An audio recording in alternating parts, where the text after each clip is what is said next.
I just found all the classified stuff downstairs. That's an actual quote from Joe Biden. CBS has published excerpts from nearly 70 hours of audio that Biden was trying to have covered up, and it shows something very important. I know Joe Biden's not the president, and he's not going to be ever again. So a lot of the liberals like to say, hey, we're not going to talk about this or Fauci or this, that, or otherwise, but they went after Donald Trump and tried to put him in prison for classified documents. And we knew the whole time that Joe Biden had this. Now with this leaked audio, we know that he knew, and he even warned his ghostwriter, hey, some of this might be classified. You got to be careful. Basically saying, hey, look, we're committing felonies most likely, and you just got to watch out for it. Why was he not criminally charged in much the same way? Because it is political entirely. So we're going to talk about that and what it all means. Now, just about an hour ago, we learned that Iran launched a surprise attack on U.S. forces. The U.S., I believe, has basically repelled all of these attacks. And now there's discussion of a massive escalation. This, of course, coming after Iran struck Iranian ships in the Caspian Sea. Now the big talking point all throughout the day from these major cable news outlets is that it's one big war at this point. That Iran's supplying weapons to Russia, Russia fuel to U.S. adversaries. Ukraine strikes the Iranian supply lines, now bringing Iran into the fight with Ukraine, which brings them in with Russia. And now the U.S., of course, already involved in Ukraine. This is about to kick off, or I guess technically it's all just snowflakes and an avalanche. The question is, will China escalate? It's hard to say for sure, but we'll talk about that and a whole lot more. We also have the governor of Kentucky demanding that Mitch McConnell prove he is alive or resign, and has begun the process to have him expelled from the Senate. It is all very, very weird. We'll talk about that and more. Before we get started, we got a great sponsor. It is Backyard Butchers. Guys, you got to go to backyardbutchers.com. Use promo code TIM. Get some real meat. Here's what you got to understand, my friends. In the United States, Secretary of Agriculture is publicly warning that Americans' consolidated meat supply is a threat to the country itself. It's true. Just 4 companies control the majority of America's beef supply, and the largest is foreign-owned. This is not a conspiracy, my friends. This is national food security. Here's what most people don't realize. A single pound of conventional grocery store ground beef can contain DNA from hundreds of different cattle. Man, that one always gets me. So what's the solution? As Americans, we've got to return to tradition, where you know your rancher, know your land, know where your meat is coming from. That's why we like Backyard Butchers. That's the real American tradition. They offer premium American beef from real Texas ranchers, born, raised, and processed right here in the USA. 98% grass-fed, 2% grain-finished, no hormones, no antibiotics, no preservatives. Go to backyardbutchers.com. Use promo code TIM for up to 30% off, 2 free 10-ounce ribeyes plus free shipping. And they also have the America 250 box celebrating America's 250th anniversary. You get this for free when you purchase a steakhouse box, complete with burgers, hot dogs, built for the best holiday. I know it's past. 4th of July's over, but you can still go out in the beautiful summer, and you can grill and have burgers and dogs and steaks, and don't forget your potatoes. So again, go to backyardbutchers.com. Use promo code TIM for up to 30% off. Thanks for sponsoring the show, guys. Shout out to Backyard Butchers. Also, don't forget to join us at timcast.com. We can't do this without you. So if you believe that this show is good and if the work we do is important, you must go to timcast.com right now and join the Discord community to make sure we can continue to do this work, but also get active and involved. Don't just be sitting idly by. Be the change you want to see in this world. Don't forget to also smash that like button. Share this show with everyone you have ever met in your life. Right now, go through your phone book. Just text everyone in your phone book, watch Timcast IRL right now and send them that link. Joining us tonight to talk about this and so much more is Rep. Riley Moore. Hey, Tim, thanks for having me on. Quick shout out to Jay Yakamashi, who's a longtime subscriber to the show, loves this show, watches it all the time. Also, shout out to my brother, Alfie. Right on. You are a member of Congress. I am. You are one of the best members of Congress. Thank you. You represent us here in West Virginia, and you were just on the ground doing real work for disaster relief in central West Virginia. You want to mention that really quick? I think it's really important. Yeah, it's kind of funny.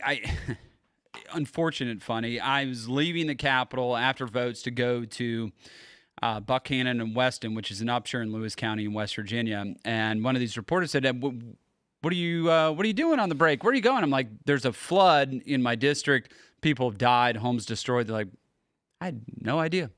They're just not even paying attention to it all. So we have close to 35 homes completely washed away, gone. Wow. Over 300 homes damaged, roads gone, bridges gone.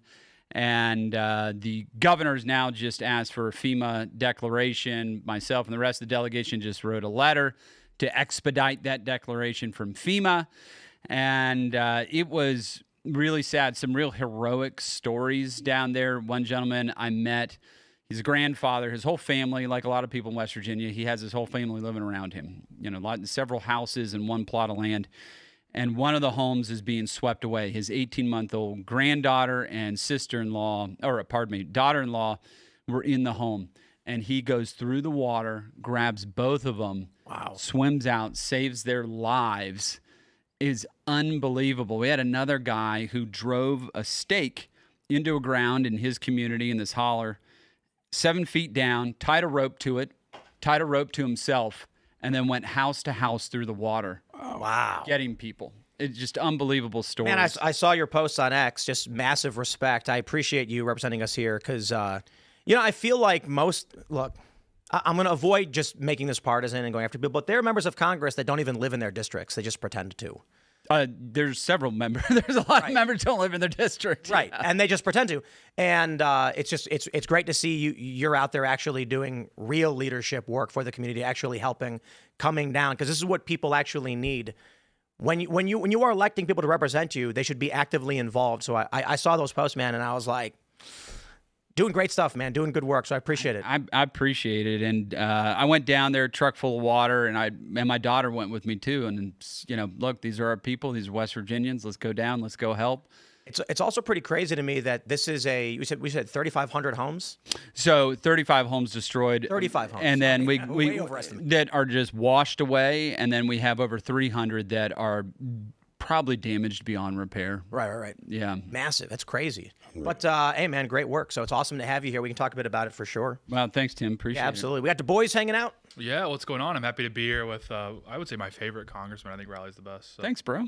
Super. Well, I think it was the comment you made about immigration. Instantly, everyone on the right is like, I like this guy. I'm pretty simple, man. Yeah.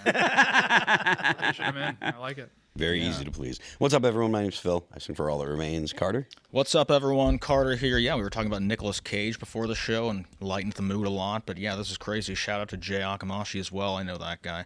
He used to work at the gym that I was working out at. But yeah, let's get into the news. Here's the news from the BBC. I just found all the classified stuff downstairs, Biden tells ghostwriter in recording. It's tough to lead the news with a former president. It's almost 2 years now. He's not in office anymore. He was barely in office to begin with. He barely campaigned to begin with. So, for regular people, they're just thinking like, so what, right? But here's what I want to point out. I see these people posting that they regret voting for Donald Trump. I saw Sean Strickland and Marjorie Taylor Greene.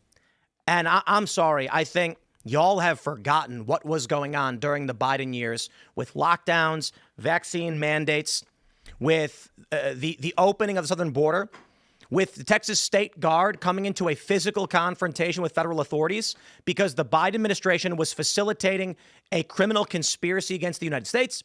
And then, of course, you had them trying to imprison Donald Trump because he had daily briefings in boxes that he obviously didn't know about that were dropped off at Mar-a-Lago after he left office. And they said, well, it's classified, so you're going to go to prison.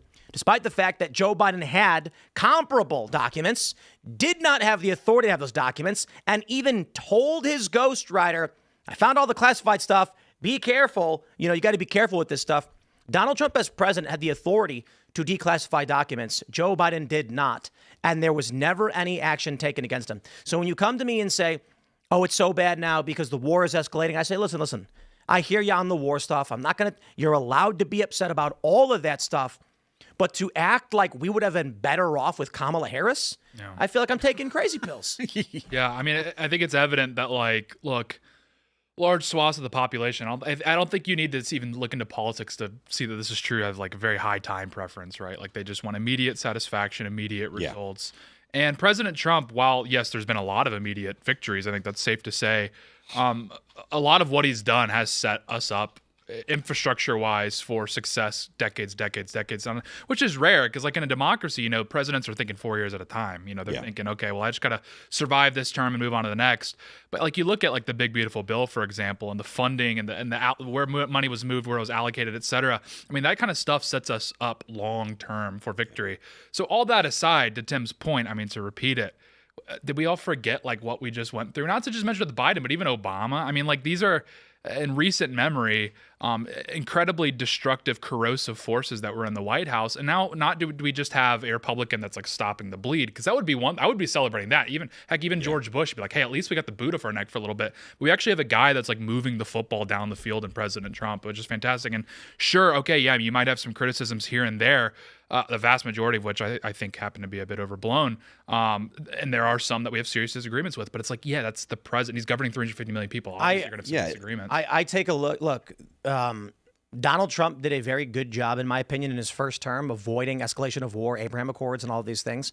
I voted for him because he was the less war president. However, he inherits a lot more from Obama. He inherits more from Joe Biden. And then I think he takes responsibility for what's going on in Iran. But that being said, I'm sorry, as bad as all that is, there were things already happening before he got in. And when you take a look at the corruption under the Biden-Kamala administration, I say Kamala because Biden was not even there. We could not have dealt with that.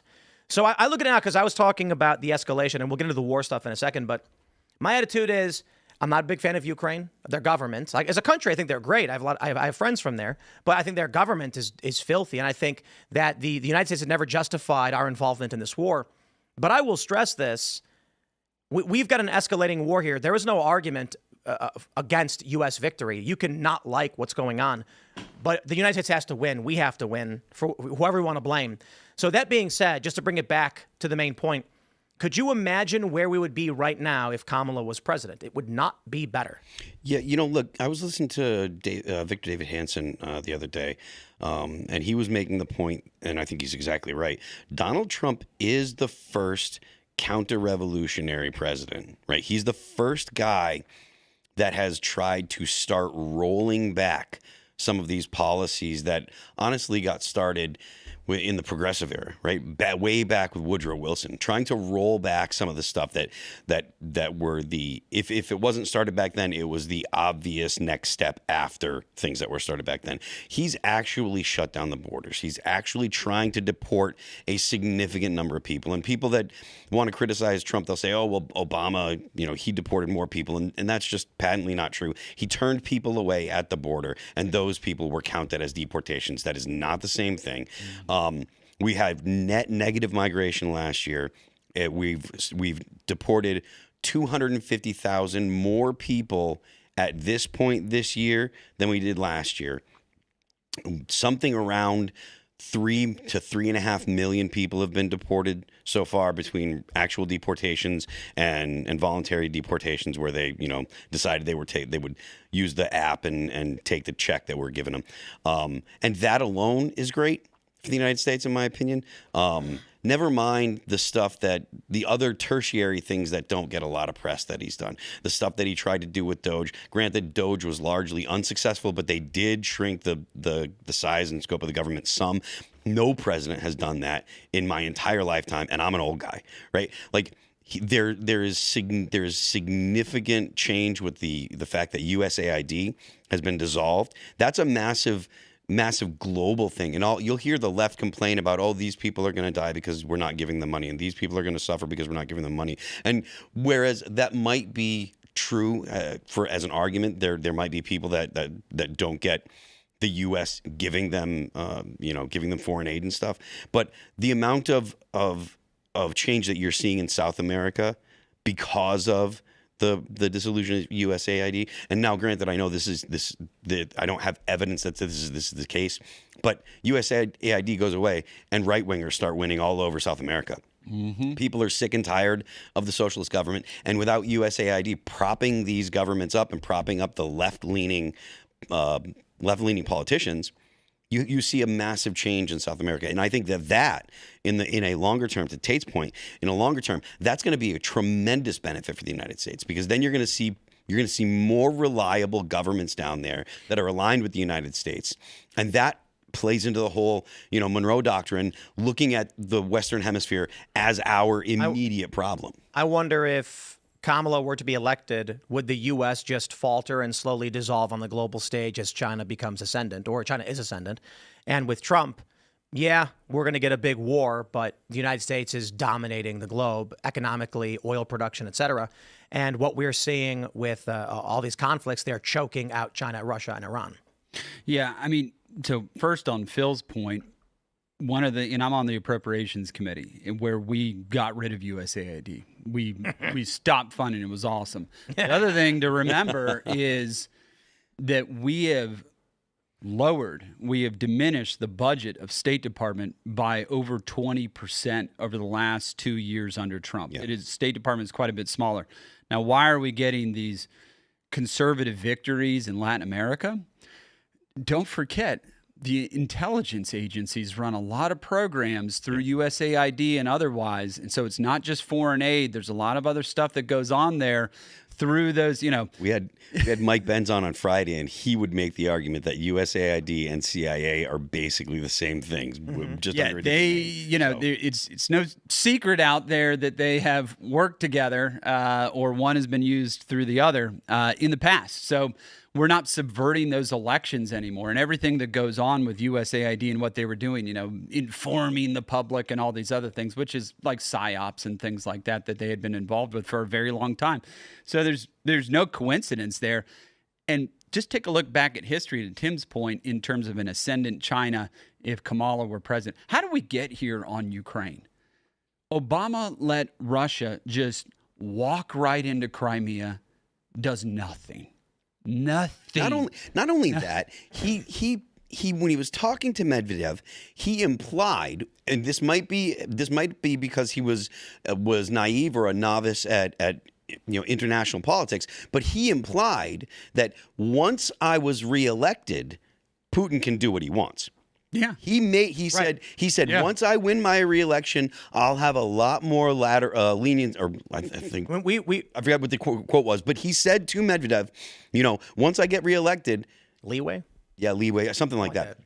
But he said, once I get reelected, essentially the way that they understood it was Putin can do what he wants. And now this is what happened. We talked about this quite a bit, that if the U.S. had put a no-fly zone over Ukraine, there never would have been an invasion from Russia, because it would have been a declaration of war on the United States. Yeah, and if Trump were in office, it wouldn't have happened anyway. That's why nothing happened when he was in his first. So they're in Crimea. Then you have the red line in Syria. Obama does nothing on that. Yep. And then these guys do if you remember, under Secretary Clinton, the Russian reset. We're going to reset the relationship with Russia. So ridiculous. So we do a nuclear arms treaty, NPT 2.0 with them, might have been NPT. But so we do a 2.0 where we lowered our strategic deployed nuclear weapons to the same level as the Russians, but not addressing their tactical advantage over us on the border of Europe. So then how's Putin going to perceive that? We're weak. Mm-hmm. We are weak, and they can just walk right over us. So then they just walk right into Crimea. And so this projection of strength and the idea that there is going to be consequences out there does actually prevent conflict. It is a deterrent, and it keeps the world more safe. Yeah. And so you have the same damn thing that has happened in Iran. Yeah. No one did anything for decades. Obama hands them billions of dollars, this fake Iran nuclear deal that they did, and all these other.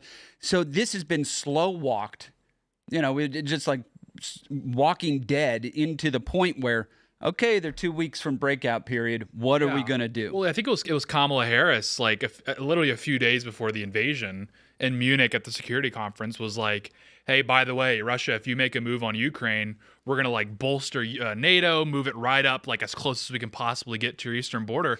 So if you're Russia hearing that, you're like, oh, we need to make a move now. Yeah. That aside, what I'm trying to illustrate there is that kind of gives you a look into what Kamala Harris's policy would have been on the Russia-Ukraine war if she got into office. I mean, we'd be looking at potentially a full-blown war with Russia. I mean, you think Iran's bad? Wait till you see a full-blown war. Well, I think it's coming. Let's jump to the story from the Wall Street Journal. Iran launches surprise missile attack on U.S. forces. American interceptors shot down all of the projectiles, but the strikes will increase pressure on President Trump to launch an aggressive response. So this just broke right as we were getting production ready for the show. The U.S. was able to stop all of the attacks. But of course, there's now a question of what Donald Trump is going to do in response to this. And the conflict has been raging on. Of course, we also saw that this is, I'm sorry, that's the wrong story. Still matters though. We'll get to that one. There was the Ukrainian strike in the Caspian Sea on Iranian targets. Iran vows retaliation against Ukraine. All of this is related. Iran is supplying drones to Russia, which they're using in Ukraine. The U.S. is backing Ukraine for natural gas reasons. This is escalating. And now with the Strait of Hormuz closed, I fear that China may actually get dragged into this. We don't know for sure. The question is, what would happen if we did nothing? And the follow-up is, what do we do now? And let me add to that.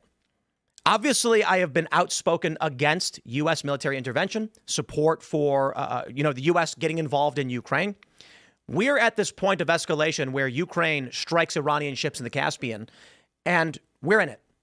We are in this conflict. We're not going to advocate for U.S. defeat in this. I think it is fair that those that are critical of the U.S. war machine be critical of the administration, but we still have to be in support of the U.S. winning this one. I call it a rock and a hard place, but let me simplify it. I will stand by the United States and its allies and friends in this conflict, and we have to win it while still being upset that we are in it. But so where would we be? What would these countries be doing had we done nothing? And where do we go from here watching this escalation? You had Palmer Luckey kind of talking about this recently, which is pretty interesting. And in his assessment of the Iranians' ability to meet this ramp-up period for one-way attack drones was going to get to a point where if we were to try to stop their nuclear program, we would not be in a position to be able to do it. So there was like this unfortunate decision point that President Trump had to say, okay, what are we going to do? They're saying we're a couple weeks out, 10 days from breakout where they could have nuclear weapons. They lied about their intermediate and long-range missile program. I clearly believe, and it seems to be the case, that we had a blind spot on how many one-way attack drones and some of these other armaments that they've had and how effective they've been in terms of like their asymmetric capabilities, where it takes us like Patriot missile system to shoot them out of the air. It only costs them a fraction of that to build these things. So if you did nothing, I think you might potentially get the same result that looks somewhat different, which is, to your point, potentially regional instability and regional conflict. Well, I think the writing's been on the wall for a long time with the expansion of the BRICS nations. Regardless of the nuances and how many missiles they might have, what their economy might look like, the end result of sitting back was that the United States would become a secondary power in the planet. China would become the dominant global hegemon, and we would live under the rules of the Chinese Communist Party as it pertains to international trade and foreign affairs. Mm-hmm. And the American people, their standard of living would decline rapidly, and they would be pissed off to a great degree. Oh, if people are upset about interest rates now, if we get supplanted as the reserve currency in the world, do a Google search of what your mortgage interest rate. I mean, you're talking double digit. I mean, just through the freaking roof to be able to borrow money. That us as the reserve currency of the world, we all benefit from that here in the United States. You heard what Xi Jinping said about Thucydides' trap. He's quoted as saying that I hope that China and the United States can avoid Thucydides' trap, which, are you familiar with the phrase, what it means? No. Good. Whenever a dominant economic power is about to be supplanted by a rising power, there's a tendency for war to break out. I believe in 16 of the 16 past historical contexts of this empire flipping, 12 resulted in grand warfare. For Xi Jinping to say this, there's an underlying threat. China is going to supplant the United States, and I hope we don't fight about it. I mean, look, in 2021 was when China met in Alaska. They met Blinken and they met Sullivan, and they specifically said the United States does not have the qualification to say that it wants to speak to China from a position of strength. Right? That was 5 years ago. Yeah. And that has totally changed since President Trump got back into office. This is what's really fascinating about war. Now, I certainly don't trust all of the elements of foreign war intervention. Otherwise, I think there's a lot of corporations that are hoping for, big contracts or whatever. But there is an underlying truth in that the American people find foreign war deeply unpopular. But could you imagine what would happen if the U.S. lost the reserve currency? The American people would be 10 times angrier. So I wonder, right, are we better off as a nation just explaining literally what it is the United States does internationally to maintain global shipping security and the U.S. standard of living? Because I think if the U.S. government just came out and flat out said, if you want that $1,000 MacBook and you don't want it to cost $10,000, yeah, it means we're going to war with Iran. Yeah. And then people are going to be like, okay. That's what it is. I mean, it's like, how do you package this like geopolitical game out like in a way that's like sexy? Because like the problem here is anytime you're anytime you're acting and operating defensively, like we're trying to like sort of defend our interest overseas, that is like there's so much political attrition that occurs in that instance versus like a Venezuela style operation where we go in, we get out, oh look, this is awesome, here's some edits, take a look, everyone's like, this is sick. But when you're like fighting a war for like very sophisticated, complex reasons that would like require quite a bit of time to like truly flesh out like all the different avenues this could go, game out the alternative if we didn't do anything, the alternative if the war went slightly differently, that kind of stuff, like a lot of the American people just get lost right away and they're just like, I don't know, why are we in this war in the first place? That's kind of the question it always goes back to. Versus like China and Russia and Iran, I guess all three, they don't really have to like explain anything. They can just operate and then do whatever they need to do or whatever they feel like they need to do, and whether or not the people support it is like immaterial. It's completely immaterial. I want to address at least as one comment. Someone chatted saying none of this is true, Tim. I'm just going to say this: the U.S. does not manufacture at a level where the American people should be having this standard of living. If you were to just look at U.S. exports and manufacturing, our standard of living would be a lot lower. But we control the global reserve currency. And the deal is supposed to be that we have this massive military and navy that keeps shipping lanes open for everybody so they can freely go about and trade. And for that, they will use the U.S. dollar, which we don't have to do anything but print, and other countries have to purchase. Now, you may not like that, and that's okay, and you can complain about that system, but it is a fact. The American standard of living is substantially higher because of this global arrangement. Whatever your issue with it may be, it is true. And so my point again is, you don't have to be in favor of war. You can actively oppose the war. You can be mad about all of that stuff. But when we do the macro level statistics, I assure you, the majority of this country would lose their ish if the standard of living declined because the rest of the world got off the petrodollar system and the U.S. had to trade for a yuan currency with China to buy oil. We would be at a massive detriment. Your laptops would cost $10,000. Your cars would cost $100,000. People are losing their mind, or people lose their mind when gas goes up by 50 cents or $1. Mm-hmm. People are losing their mind now because their dollar doesn't go as far at the grocery store. And people are there are people out there that are suffering because of it. But people are willing to say, Donald Trump didn't do anything because things aren't easier for me. If to Tim's point, if the dollar were not still the U.S. reserve currency, if the dollar were not being traded all over the world, if oil were not traded in dollars, people would the idea of riots that you saw, or the riots that we saw during the George Floyd riots, those would be comically small. Let me just stress, if the Democratic Party was not pushing gay communism so hard, they would get all of the funding they could want for any war at any point. Click of a button, they get voting. But they've become so detestable because they have a wackaloon progressive left element, and they cater to it, that everybody backs off. Nobody wants to be involved in whatever it is they're doing. What is it? Their net favorability is minus 26, some insane number in the latest poll that CNN put out. Yeah, one of the things, though, and we've talked about this, the long-term strategy of what Trump is doing through tariffs, through reshoring industry, those things that we're doing. And I've talked a lot about this, written an article about it, and I got another one coming out. Industrial deterrence. If you have the capacity to build faster and stronger than your competitors, it does have a deterrent effect. Why is China so strong?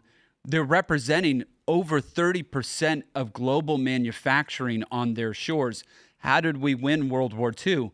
We were able to build things faster than they could destroy them. We kept building and building and building and turned industry into the war machine. Right now, obviously, we don't have the capacity to do that.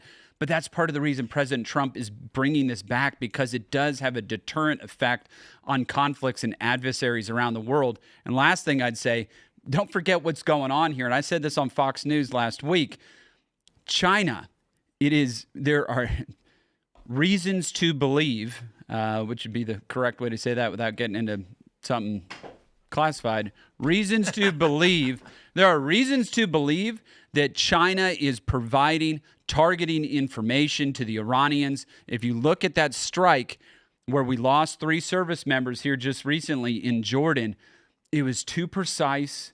It was too on the nose. And how the hell did they even know they were there and their ability to do that? That was not in the Iranian capability set. And there's reason to believe that the Chinese or the Russians, likely the Chinese, provided targeting information to the Iranians. I mean, that makes a lot of sense, because like half of these Iranian strikes are like, which way is Israel? I don't know, just shoot it in that general direction. Yeah. And then all of a sudden now they're like getting these like super precise strikes. They're just like fire towards the sun as it sets. That's the only thing we know. Literally, yeah. To your point, Riley, about the production capacity, that's one of the reasons why companies like Palmer Luckey Zandril, like that company, actually gives me hope for, at the very least, the U.S.'s ability to reindustrialize in at least the Defense Department, right? Because I mean, they just rolled out the first jet fighter that's unmanned. That's that'll fly with. It'll fly with like the F-22 or with the F-33.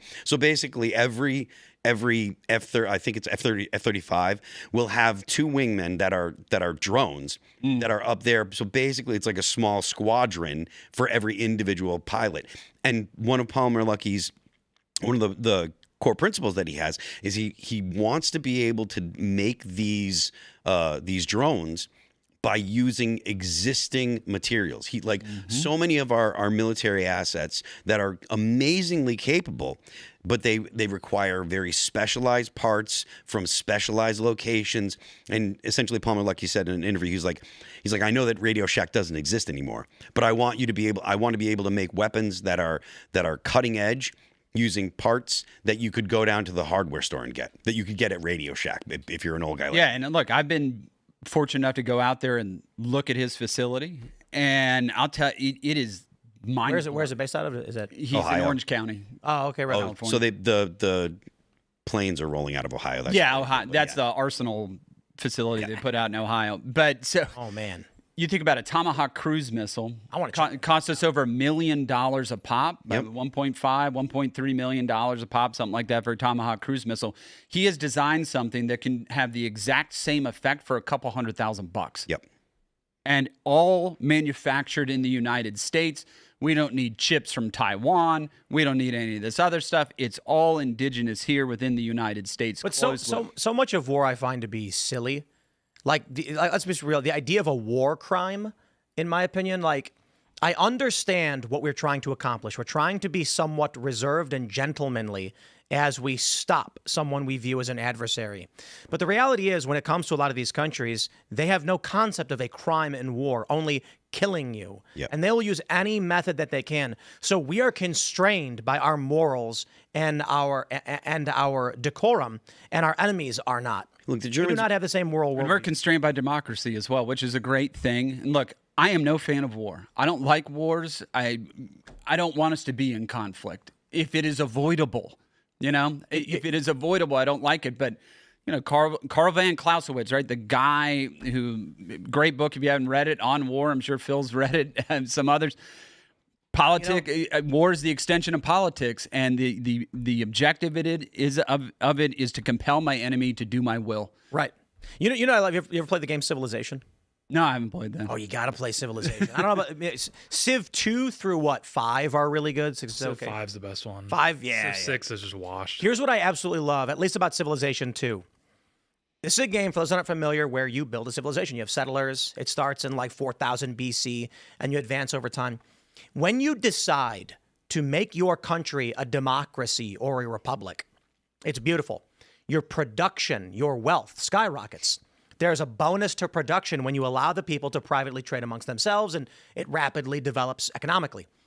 And then you can be literally, as the player, as the executive of this nation you've built up, watch your adversaries build nuclear weapons, and they're lining them up around your border, and you're like, okay, they're going to nuke us. We need to go and stop them.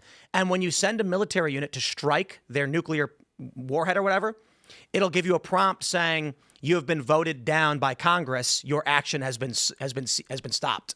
So you can't take. So you're sitting there watching it. I feel like you give every kid the Civilization game to play, and they're going to be like, why do we have this government? This is insane. Like, we know our adversaries seek to massacre us, and we live in a system where we're going to vote. Now, the problem ultimately I have is not, first of all, I'm not a fan of democracy.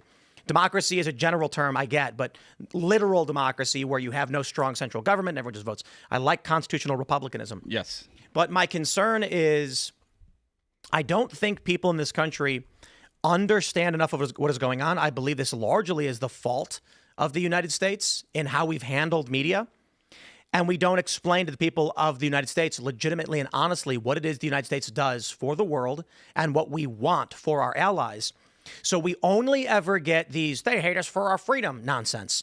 And then any learned person, and I don't mean like omniscient, they're going to say, okay, that's BS, and you've insulted me, and now I don't support you in this effort. I feel like if the United States were to be completely honest and said, look, we don't want reckless death, we don't want collateral damage, but we will not allow the Iranians to supply the Russians with weapons against our friends.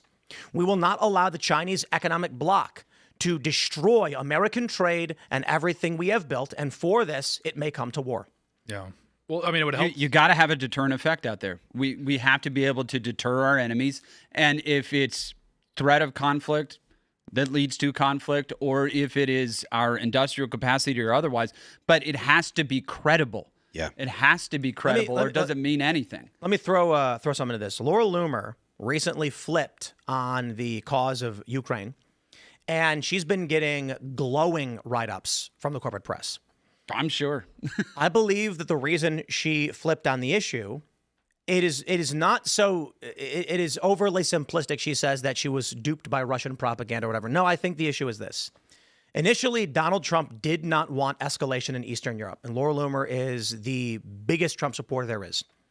And she is in direct communication with Trump and his team and his admin, and they say, we do not want to be involved in what's going on in Ukraine. Laura Loomer comes out, Ukraine is bad, we don't want to be involved. Now that the war has escalated, and obviously Iran is supplying the Russians with weapons, Ukraine has launched a strike against the Iranians, this war has merged, and the Trump administration is likely now coming to the conclusion, that's it. We are in with Ukraine, and this is expanding. And they've conveyed it to Laura Loomer, who now comes out and says, we need to get on board with Ukraine. Not because we think that their government are good people, not because we are going to forget whatever it is they may have done in the past that we disagreed with, but because we have a conflict budding between the BRICS nations and the Western powers, and we are not going to align. We're not going to be opposed to those that are fighting with us. We are going to get behind Ukraine because they are on our side in this war. Well, and China is part of this. China is part of this as well. They are absolutely part of this. And the thing that keeps me up at night when I think about this, the United States, we have never defeated an enemy with a population larger than ours and an economy of peer size. Wow. We never have. It's never happened. And the Europeans are useless. And the Europeans are useless. It scares the hell out of me, but that is the reality. You know, it's like we are behind. Yeah. We are behind. You know what I just love about this? Like, the stuff that we talk about on this show is probably 1% of the truth because we have no access to classified information. You probably know a lot more than we do. But China also knows a lot more than all of us as well, based on just their plans alone. But just looking at what Trump has done, And this is not to condemn or condone, but it's masterfully done. When you look at the Obama administration, it was a miserable failure. Now, don't get me wrong. There are some things I'm sure people will praise, something Trump's eventually going to come to realize maybe Obama did right. But you take a look at what's going on right now, and we've laid this out 1,000,001 times on this show. Trump's securing of the Panama Canal, his pacification of the Caribbean with getting rid of the narco drug traffickers and the violence, opening up trade routes, working to secure the Northwest Passage in Greenland, the Gulf of America become the largest oil export location on the planet, and the shuttering of the Strait of Hormuz, cutting China off from 44% of its energy for the past 5 months now. Mm-hmm. Now, when you look at all of that, my position has always been that the goal of the war with Iran is to close the Strait of Hormuz, to cut off our adversaries from their energy. If you want to win, you win. What does Sun Tzu say? You win the war before it begins. Mm-hmm. You cripple China and shut their economy down to the best of your ability. And then slowly through attrition over time, they are no longer a threat, and you can avoid war this way. That being said, with Iran using the Caspian to transport weapons to the Russians to fight the Ukrainians, it's now lumped into one big conflict. I know Phil and I discussed this conversation, and Phil's not so confident, but I believe that China has no choice but to get involved in to escalate to kinetic conflict.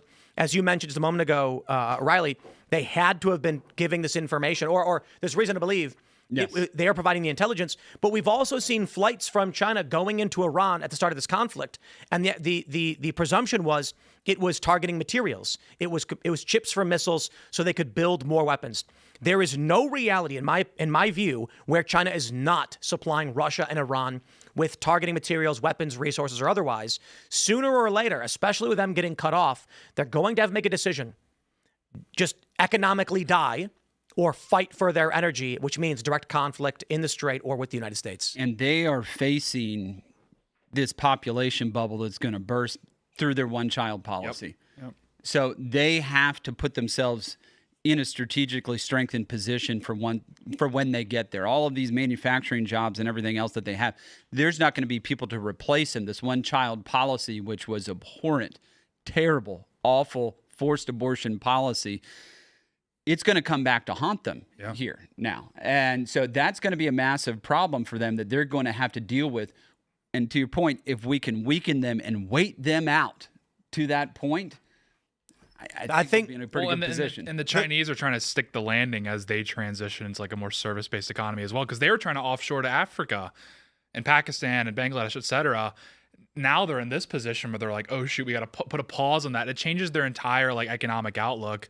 For Zelensky, it was easy. He just had to lock in and put a blazer on, and he was going to get American support. we outlined, like, we told him, we're like, dude, we'll fund you. Just like don't dress like a slob. He's like, oh, okay, is that easy? And then, I got to say this. I got to defend him on this one. He was getting attacked by conservatives for not wearing a suit. He was wearing a suit. It just wasn't like a traditional business suit. Well, it was like his war costume. It was like, it looked like a hybrid between a military uniform and a suit.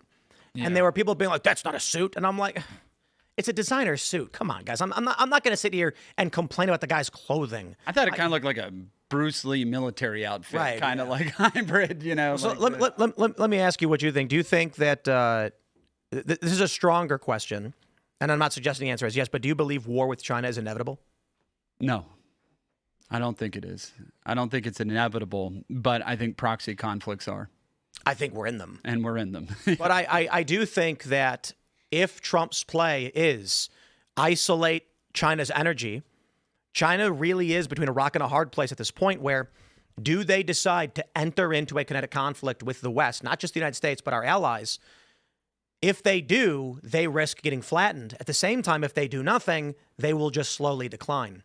So it's a pick your poison for China. The question is, what are they going to choose to do? Now, and to go back to the original point, if Kamala had won, and I'm China, I'm invading Taiwan. Oh, just bang. What are you going to do? Yeah. Mm-hmm. Well, and she couldn't even articulate what she'd want to happen to the troops. Well, right. She'd say something nonsensical like, the true goal of our military operation in the sea is to see the operation of the military. Literally. They'd be like, what? It'd be the Japanese would be on the chopping block. I mean, the Strait of Hormuz closed down. It's screwing over the Chinese, but it's also screwing over the Japanese. I mean, they're like bond markets completely melting down. They're in free fall. Like they'd be on the chopping block, and they're one of our few allies that's actually at least putting a little fight. Showing a little fight. And then it all sparks off there. The North Koreans go, the Chinese go. And Kim Jong-un's been waiting, dude. I saw they opened up a fake IKEA in Pyongyang. They're planning something. They're building furniture. Really? Oh, there's a fake, and they're building furniture. Does it say IKEA? Oh, it looks like just like an IKEA, and then IKEA came out and they're like, we didn't sell anything. Every Korea. Like, every What do you know about it? every third meatball is actually just a ball of dirt. It's Swedish like, meatballs. it's like a I was thinking about the meatballs too. I'm like, Yeah. what do like they have like this? rat ankles or something. Yeah, I don't know, but I think the U.S. is particularly bad at messaging. Just like what happened? We used to have a Department of Censorship. Like we used to be a brutal people. I'm not suggesting we go back to that. I'm just saying like CNN. Is it the best that the U.S. intelligence agencies can do? MS Now, really? Yeah, and people are like freaking out about everything. They're like, oh, Trump's too mean to Biden or whatever. I'm like, Jackson called Buchanan gay. So it's like, I think we've been through this. Has like gone back to the beginning. Which one of them was calling the other one a hermaphrodite? That was Adams Jefferson. Adams Adam- Jefferson. yeah, And they were homies. Yeah, they were homies. They were like buddies, and he's like, "Hey, put that in the Philadelphia, and that'd be hilarious." That was Truth Social before Trump thankfully invented Truth Social. Is you used to just have to settle it in like the newspapers. It's like, Well, and you wait till he used to- sees this next week. You used to have a time where leaders, elected officials could go to the media and be like, I know you all know about this. Can you keep a lid on it? Yeah. We have something about, and they're not going to do that now. No. Oh yeah, It's in the best interest of the American people. They don't care about that. I have to say, I think, of all of the things that I've seen in terms of foreign policy and statements from the president, be it the, China meeting with Blinken, the scariest thing is Laura Loomer coming out and saying, I am fully behind Ukraine at this point. Because she does not just change her opinion lightly. And I know that she's come out, and again, I mentioned this, but she's saying like, oh, I fell for Russian propaganda. I think that, again, is a mistake in, well, I mean, look, if she's genuine, she's genuine. I'm not trying to impugn her honor or anything like that. The media tried claiming I was insulting her, which I absolutely was not. I think that Laura has access to information through the administration, and I think she's seen the seriousness of this escalation in the conflict. They're saying the wars are merging, and I think her attitude is like, holy crap. I may not like Ukraine, but we have to get behind them at this point. Yeah, the thing is with her, and I know her detractors are, she's nutty, but she's actually done some pretty good reporting. To it's be been fair, fantastic. I mean, she's done some really good reporting, and I mean, fair is fair on that. And I think people need to respect. I think they're scared of her. Yeah, probably.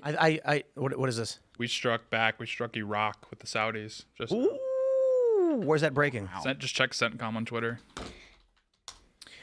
Listen, I said this earlier, and I guys, I don't care. What is this? Just 26 minutes ago. I'm gonna say it very, very simply. I have said everything that I can say in opposition to U.S. involvement in Eastern Europe and in opposition to U.S. intervention in the Middle East. We are here. I'm not going to ever argue against the United States. The United States must win in all of these efforts. You can be mad that it happened. You can fight to make sure it doesn't happen. And I think we here rejected and resisted military intervention and conflict. We are in it now. We will see what happens. It is not a question of, are we arguing for or against with the U.S. in this conflict? The question is, will we keep a hand on the steering wheel and be the voice of reason to make sure things don't get out of control? That being said, I am going to be in support of the United States and her allies. You can complain and we can complain, and I've complained. 100%. But what do we do? Honest question, because I can bang my head on the table a million times. Am I supposed to sit here and be like, well, I hate Ukraine, so the U.S. should lose? Yeah. I can't do that. It's like I can't. the plane's in the air. What are you cheering to crash? Like Yeah. Well, that's land the plane. left the runway. What are you, a libertarian? We can deal with accountability, which I think is rare to begin with, but we can, if you are mad about this conflict and how it started and whoever's involved, that's something to figure out after we land the plane in the tailspin. Yeah. I'd want to point this out, though. U.S. Saudi forces. Does that happen without the Abraham Accords? Yeah. I don't think so. I mean, here's tell someone 10 years ago we're doing joint. Let me grab this from CENTCOM. U.S. Central Command of the Saudi Arabian Armed Forces conducted precision strikes in Iraq on July 28th against Iran-aligned terrorists, and the IRGC directed to attack U.S. forces and Saudi energy infrastructure. The unwarranted attack against the U.S. forces were not successful. From February through April, there were more than 600 attempted attacks on U.S. citizens and facilities by Iran-aligned terrorist militias in Iraq. The IRGC and its terrorist proxies must cease these attacks to avoid further U.S. military response. You know, I am genuinely irritated by the constant foreign propaganda and, at the same time, failures of U.S. intelligence in actually being convincing to the American people. It's all just garbled nonsense half the time. Is the United States really this impotent when it comes to dealing with Russia and Chinese propaganda? Well, I mean, we have to put out statements. We don't have like an authoritarian central propaganda wing. At least now that USAID's gone, we don't. So What I'm talking about is they have old spooks going on MS Now and CNN, giving you the most banal talking points that are just unconvincing. Or that too. Well, I mean, it's like you're convincing no one. They're you know, the left and the Democrats are just trying to counter signal the Trump administration, because we all know if this was a Democrat in office, they would be, you know, cheering on whatever the military decided to do. It's not like the Democrats are, you know, at least the old guard DNC, right? I'm Democrats. I'm not sure that the DSA would be this kind of the same kind of opinion about going into a foreign country or whatever. But the old guard Democrats, they would be up there telling Hillary you why. Clinton loves this stuff. Absolutely. That's what she lives for. She wanted war with Russia right off the bat. I recall, I mean, I was a youngster, but in '08, she was like complaining that Barack Obama's foreign policy would be too weak and that he would, So It was so insanely weak. I mean, we've talked about this ad nauseum, the Qatar-Turkey pipeline, U.S. interests in the 2000s with offsetting Russian Gazprom gas monopolies. The Obama administration miserably failed in every capacity as it comes to this escalation, this conflict. When it comes to Ukraine, all of this attempts at soft power just failed. And with all due respect, I have said this from the get-go, Russia is in the wrong on the invasion of Ukraine. They lost the soft power battle. The U.S. used manipulation, but I got to tell you, having been on the ground in Kiev, the people there don't like the Russians. It's not that they hate Russia. They're in a trade agreement. The issue was for a lot of the urban Kievians, or whatever you want to call them, the history of Russia and Ukraine is not a good history. So when they get an offer of a trade agreement with the EU and a potential to join the Schengen zone, these people were ecstatic. It was like being told you're going to win the lottery. The Russian Trade Federation wasn't offering them anything. So they wanted to go with the EU, and Russia could not handle it because they would lose Crimea and their only warm water port. The argument we get from many people is, well, Russia could have just built in Sochi or one of these other cities. You're not going to convince the Russians, especially considering it's mountainous, to abandon a $300 billion military base and their flag, where they house their flagship in the Black Sea. You're not going to say just move. They're not going to do it. They're going to take Crimea. And as you already mentioned, the Biden administration was too impotent to do anything about it. Now, again, I'm not saying that that Obama is the bad guy in that capacity. Russia decided to seize territory and invade because they lost the soft power battle. And my opinion is the soft power is the appropriate way to do things. You avoid war, you offer up capital, resources, economics, and when you win, you win. But you have to be prepared for some lunatic to swing at you. Yeah. And Barack Obama was not prepared for that. Well, this is why They walked in there without firing a shot. Yeah. Not one shot fired, just walked right in. And the soft power is so vital. I mean, this is why Trump wants a new Rush Hour movie, so we don't have war with China. We can have a Sino-Anglo agreement 2.0. Well, it's to help Chris Tucker get back on his feet. You know. Yeah, is Jackie Chan still doing all of his own stunts? He's gonna. I Jackie hope so. I'm Chan's not doing going. serious movies now. Have you seen these? For him. He's locked in. They're cool. Riley, I wanted to ask you, not as Rep Riley, but just as Riley, like after the Iranians instigated this latest like round of fighting, obviously, from my perspective and like from a lot of people's perspectives, it seems like the IRGC and the Iranian civilian government are just like not on the same page whatsoever. Because it seemed like the Iranian civilian government were the ones that, you know, agreed to the MOU that JD Vance. I mean, I was listening to JD Vance talk about it on Rogan. It seems like the IRGC, I'm not quite gone rogue, but they really do seem to just not be on the same page with Tehran whatsoever. Insofar. Yeah, I mean, I think one of the things to think about here is the entire top echelon of the Iranian leadership was eliminated. Now, that was the old guard, right, who were very much Islamic radical fundamentalists that were in alignment with the IRGC. This new generation who has now stepped up into those leadership roles are more nationalist driven, I think I'd say, than Islamic weren't around for the revolution, is what I'd say. Okay. They weren't alive for it, right? So they're younger. Of course, they're Islamic radicals, but they're not driven by that same revolutionary ideology that Khomeini and everybody else like brought to fruition, right? I mean, they fought the revolution, they won it, which makes them do more irrational type things, right? This new group of leadership are more like state actors, I guess is what I'd say. Certainly more interested in statecraft, which is what they're doing. The IRGC, they're on the other side, right? They're fighting the jihad, right? I mean, they're out there fighting, the Great Satan, the Holy War, and all that. So there certainly is a disconnect in between, I would say, the civilian leadership and the IRGC military leadership. Now, do they ultimately want the same thing? I think certainly, but how they get there, I think, is a little bit different. I mean, this new leadership, they want to be legitimized, and if they're not, they're probably going to end up getting killed by their own population if they don't get this thing under control. Do you think that was the calculation from the admin, was breaking up that link between the IRGC and this? I mean, like that super strong ideological link, so to speak? I think that was certainly a consideration in it, and obviously there's a lot of other intelligence assets that were fed into it. No one had better penetration into the IRGC on planet Earth than the Israelis. I mean, they were... they had a guy. This is, I'm sure you all know this story, but the dentist to the IRGC generals and top leadership was an Israeli asset, and he was putting in crowns and fillings into their teeth with bugs in them. Jeez. Yeah, Wild. I mean, they knew. That's how they knew exactly where they were at every moment. What in your view, like, what is going on with this weird bifurcation on the right, where you've got, people like Tucker now deeply critical of Donald Trump. You've got this sort of, I don't know what you'd want to call it, but this ascendant, and I don't want to say they're explicitly anti-Israel, but there is a expansion among the youth on the right and the left. But my question is on the right, completely anti-Israel in every capacity to an extreme degree.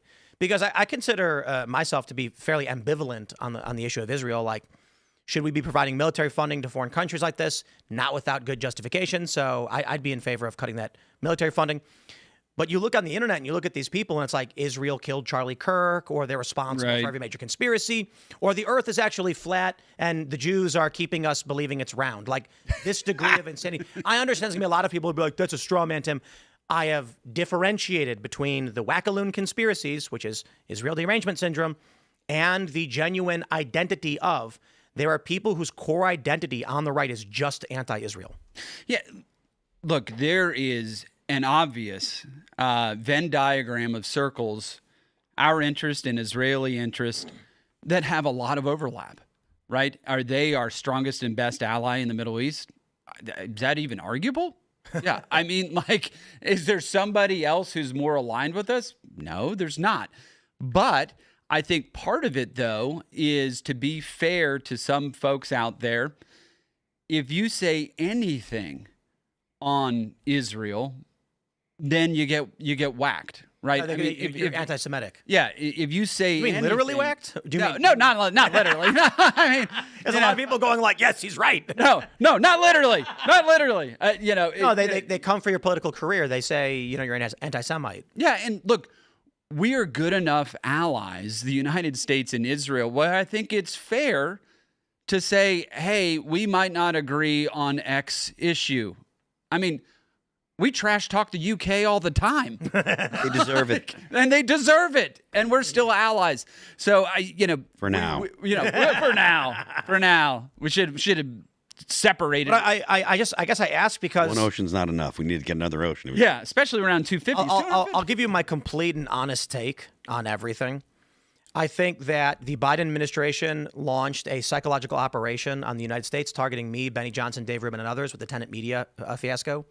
It's a Tennessee-based company licensed to one of our shows, and then Merrick Garland goes on TV announcing that these influencers are secretly getting paid by Russia to create the insinuation that my views on U.S. support for Ukraine were actually being pushed by the Russians, which is totally fabricated. That's why I say the U.S. propaganda apparatus is abysmally retarded. The stupidest thing about it. But I guess it works for half the country. All it does is create division and animosity. So I'm trying to wrap my head around what it is they're trying to do. With that being said, I fully am cognizant, and I've discussed on this show, even going well before the Tenet fiasco, foreign countries do manipulate U.S. politics. Yeah. We've had Al Jazeera Plus in this country getting billions of views promoting intersectional feminism and the far left. This influence absolutely is here. So regardless of who's going to blame each other, point the finger to whoever you want. My question is, why haven't we stopped it? Yeah, look, it's our biggest strength and our biggest weakness is the openness of the First Amendment and our freedom of speech and the media that's out there.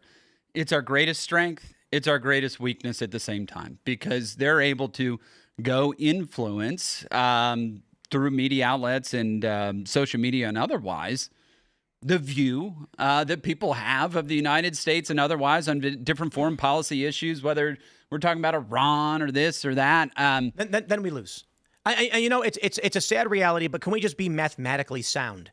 If it is the case that the United States is incapable of defending itself from psychological operations from foreigners due to our own constitutional constraints, which I'm not saying we should do away with or anything like that. This is just the arithmetic. If China, Iran, and Russia are able to manipulate influencers, both foreign and domestic, and we are incapable of stopping it, then we just lose. Then the narrative of the United States among most young people will become that the United States is bad, should be destroyed, the Constitution is wrong and should be abolished, and that's what we are starting to see among young people. And you get a Biden administration that lets in 10 to 20 million people who do not share our values. So what do you do? I mean, I look at what the Biden administration did, and it looks like it's only the destruction of the core identity of America. What are we supposed to do? Well, look, I mean, and that's why, thank God we got Donald Trump. We have shut down the border. I think USAID? Yeah, USAID's gone. And look, I think Trump does, to many Americans, speak with this truth and clarity, which is why he's popular. Right? It's why he's the president, is that he was willing to say things that everybody was thinking and they thought were true. And so I do think that there is a lane for being honest, being open, and just cutting through all the BS as President Trump has done for the last 10 years. I guess when I look back at like 10 years ago, Facebook and Twitter at the time had backdoors for intel agencies, for the FBI, for the CIA, to come in and flag things they wanted to remove. They were doing weekly phone calls. And I'm just thinking back like, well, they tried. I mean, they were really bad at it. That's what's crazy. I think if they never tried doing gay communism, then the establishment machine state would have just maintained total control unabated. But they come out with this weird gay communism stuff overnight. And like half of my generation, more than half, most young people are like, we reject this, and you make them vote for Trump. So then when I think of that, I'm like, maybe they're actually really smart and Trump is what they actually wanted the whole time. I have no idea. I mean, to your point Occam's about razor, they're just retarded. to your point about the gay communism stuff, right? Like, that's really what kind of activated the normal people, is the idea of a man going into the bathroom with your daughter or with kids, like the stuff that they had at Target, right? The Dylan Mulvaney being the spokesperson for Bud Light, the people that weren't interested in politics and thought, didn't think about this kind of stuff, then it was shoved into their face. I think it partially because of the COVID stuff, the videos that were being disseminated of what's going on inside classrooms, and then seeing these kind of like crazy things. Because, Tim points it out a lot, and it's true. Like, Dennis Prager was on Bill Maher, and he was like, they're putting tampons in the boys' bathroom because they're saying that boys can menstruate, and they laughed at him. And I remember this is a while ago now, but I was making jokes with the band about how prevalent trans people were becoming. And like, they were like, why do you care about, and I can't say the word that they said because we were dudes in a band talking about trans people in like 2016. I'm like, this is going to be a big deal. I was like, you watch. And they're like, you're crazy, dude. You're weird.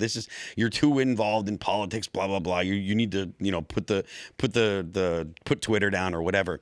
lo and behold, I was right. This was not only a big deal, it was the deciding factor for people to become politically active for a lot of people. Because these ideas that the left has that they truly believe are possible, but fly in the face of just actual reality, right? Like socialism has, as an economic system, it has never worked anywhere. It always destroys an economy. It always ruins countries. And yet they still continue to do things like in New York, doing rent control. Every time you try rent control, it ends up hurting the people that can't find places to live. It drives the cost of rent up in places that aren't rent controlled, and the places that are rent controlled, they fall to crap because the people that own the buildings aren't going to have the money aren't going to be able to make the money back that they invest in a place.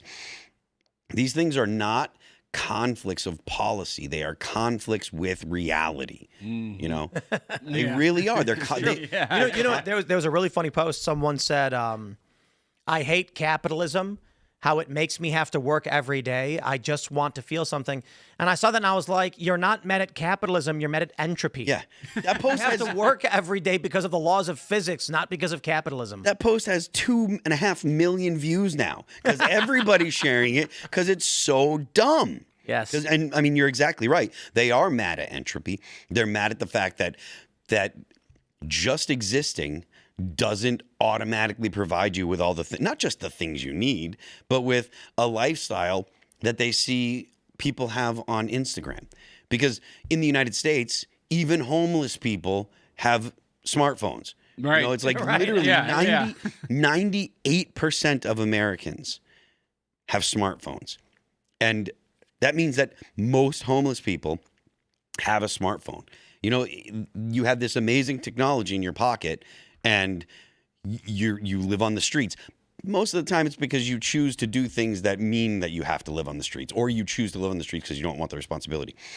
It's not a question of whether people can actually feed themselves or provide the basic necessities.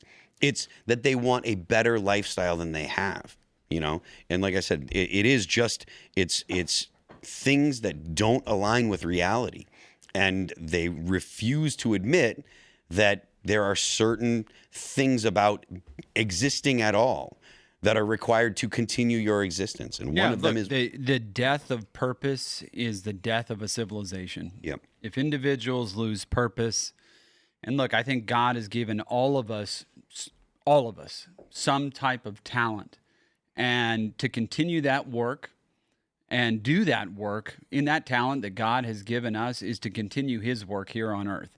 And that is how you're going to find some fulfillment, I think, in life.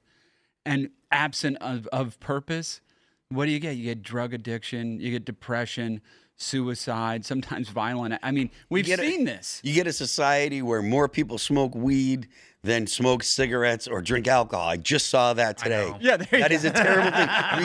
We need to bring back cigarettes. We need a nicotine, caffeine fueled society. You know what's sad is that troubling development. I am all about those things: nicotine, caffeine, creatine, protein. Well, that's my diet. Listen, the Caffeine. the pharmaceutical companies, the medical establishment, they need to fix cancer. They need to fix lung cancer, fix emphysema, fix cancer, and then you'll see the United States take off, bring back smoking a pack and a half a day. It was John Daly that said nicotine plus caffeine equals protein. John Daly already crunched the numbers on this. All these lab coats, these lab coats are getting up like, oh, it causes cancer. John Daly figured it out, and he's a champion. I do think there is a measured economic output from widespread caffeine use. Yeah. Like businesses have coffee for a reason. This is not a joke. Yeah. Like offices have coffee because it increases, like the amount of money they spend on coffee is returned by full orders of magnitude in labor. The British got access to tea and then industrialized like right away. Literally, it is the Enlightenment. I mean, It was the Enlightenment. No, seriously, I have that is where the caffeine Enlightenment right came now. And I 9 got o'clock. and I got nicotine going at the same time. If you've not had that combination, I would urge you to try it. I've not done It's nicotine. amazing. I used to do high octane, both of those. I used to smoke a Marlboro and drink 2 Red Bulls, smoke 2 Marlboros and drink 2 Red Bulls in the morning. Started You know the what day I out love? just I love right. the Patriot games. Yeah, yeah. Have you guys heard about this? No. Oh, we got to pull this up. We got to talk about this. Where all the states are sending their delegates. They're sending. Battle it Is that out what for it's federal called? funding. The Yeah, I think it's Patriot Games, isn't it?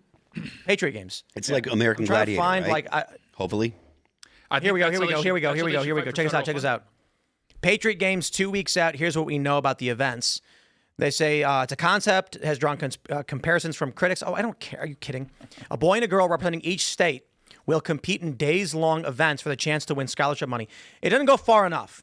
I love it, though. I love the idea that every year they should do this. I don't know what their plan is. Everybody across their state in all high schools and grade schools start training and practicing to get really good. Then you have, in the beginning of the year, competitions at the local level. The winner goes to regional. The winner goes to state. And then the winner of state goes to the Patriot Games Nationals. I don't know if that's what they're planning on doing. But what we need in this country is like national fitness tests again. Yes, the presidential fitness test. Yes. Yep. I loved that thing when I was a kid. All right, I'm going to get it. And Could you imagine? Bro, the kids Donald in my Trump class were competing how many push-ups they could do. Yeah. And Donald Trump's like hyping you up. Like, oh, dude. I mean, so you get the Presidential Fitness Award back in the day, and it's like how many sit-ups could you do, how fast you run the mile, pull-ups, all those things. It was awesome. The Patriot, and there's so much you could do. You know, there's all this fighting for federal funding. Settle it on the athletics field. Like if your state does well, you get more federal funding. If you crap the bed, you get cut. And we could do like soccer where you get relegated. It's like, sorry, Nebraska, your guys sucked this year. You're going to play in Canada for a year. Well, in Ontario, but hold on. Here's the challenge to that. If Nebraska keeps losing, they eventually just are demoralized and stop trying. So you've got to have a system where the challenge is so cutting their funding means they're going to give up. That's the challenge. But incentives, I think, is a good idea in some capacity. What I'm mostly concerned about is going to the grassroots level. Get every kid in this country, I mean, there's not that many of them relative to previous generations, and be like, get ripped. Boost that testosterone. They should give every kid a steak. Yeah. Like just like a discounts legit, on gym memberships, like ribeye. You know, it's just like every child on Monday is going to get a ribeye, professionally cooked, pan-seared, beautiful. We're going to put a little compound herb butter on it. You will eat well. And then you're going to do 100 push-ups, and you're going to do 100 sit-ups, and you're going to run 10 miles. I don't know about immediately after eating the steak. I'm just saying. We could totally solve all this, like, partisan divide by just making all political decisions focused on how your athletes do that year. The left is going to lose their mind. Highway funding. Listen, you guys ever see that episode of Rick and Morty where they separate their like detestful selves from their normal selves? That's like season 4. I don't know if you guys watch it. But there's like the negative versions of themselves. That's the left, okay? If you say, hey guys, why don't we eat healthy and get fit? They're going to go, you're a bigot. You're far right. And it's like, God, we're trying to make everybody feel better. And they're like, no, you're a racist. Oh my God. And y'all have probably seen this. This video kind of started circulating back around. President John F. Kennedy saying there's nothing worse than a fat, flabby kid who can't, exercise. And like, we need to have a strong youth. We need to have a strong youth out here that's in good shape. Go outside and play. Yeah. I'm going to say this out there to every dad who's got a fat kid. You are not preparing your child if you are out of shape and they are out of shape. I watch these videos. You see them with a big fat mom is like, I'm making dinner for my daughter. And she like dumps a whole bag of like pizza rolls and chicken nuggets on a cookie sheet. And then she like puts like maple syrup on top. She's like, this is what we eat. I'm like, what is going on? That sounds so good. You got to get everybody in shape. You're a dad. You're an older dad. Get in shape. If you're too old, get on test. Do whatever you got to do. Get out there. Oh, I love that. And Riley's talking about juicing. Riley's on the trend train. Woo woo! To be fair, the Trump administration has made it easier to get tests. They put out a regulation here recently that actually makes it easier for older folks. And it must be said too, and we'd be remiss if we didn't add this on, is there's a big difference between a fat kid and a husky patriot, right? We love our husky patriots. Just some corn-fed. Look, you've seen those guys in the gym. They're huge. And like they're putting like 6 wheels on, like they're strong as hell. Terrifying. Like, of course, there's terrifying. I'm saying, look, you can't be doughy, lying in bed playing Marvel Rivals all day. You can't do it. You got to get out. But if you're a husky patriot, you're 12 years old up there, and a glass of Mountain Dew is the difference between you and just taking over the world. Down that glass of Mountain Dew and get back out there tomorrow and conquer. Like I don't think people understand. what a Code Red Mountain Dew, and not a lot, but like a 30 minutes to an hour Call of Duty session can do for a Husky Patriot. Have you It seen? will take over the world. Have you seen what Mountain Dew's rolling out? This is going to be one of the most dangerous products for certain regions of the country. It is Mountain Dew with alcohol. Oh, What? no, we're Yeah. cooked. It's over. What? Never Yeah. mind. The country's finished. Yeah. Okay, so I'm pretty sure I saw like at a gas No, I think station you're right. I sign think there. you're right because they're Hard all Mountain copying, Dew. the Hard Mountain Hard Dew. Mountain Dew. It's wasn't hard enough. Oh my God. This is the greatest thing I have ever seen in my life. Baja Blast. I think this stuff's already on the Baja shelf. Blast. This is targeting 40-year-old men. They were like, remember when you'd hang out at Taco Bell? We put booze in it. Dude, orange Boys. Pete- I'm not gonna lie, Baja Blast was awesome. This, You know guys, you know what this secret means, is, though? right? You want to know the secret to Baja Blast and why it was only at Taco Bell? Why? Is because it was the Powerade syrup mixed with Mountain Dew. You know, I didn't know that. I'm pretty sure that's the case. You know what this means, right? You're going to be playing far more drunk people on Call of Duty. Yeah. So we have a chance. ADR should We be- have a chance, boys. Also, Go in there, clear-eyed, couple zins in the lip. I exactly. am scared. go. Orange Beach is about to look like a war zone with this Whoa. stuff rolling out there. I mean, Orange Beach is going, Orange Beach, Alabama. I mean, it is going to look like full-blown trench warfare. I'm I absolutely. wonder if live Okay, hold on. The Wire's internet got more- says it's a urban. The internet says it's an urban myth, and then I'm not correct. So I'll take it. I want to believe, got fact check. Dang it. Gosh. unfortunately. Yeah, check. but I mean, this is not. I don't want. Does it have caffeine?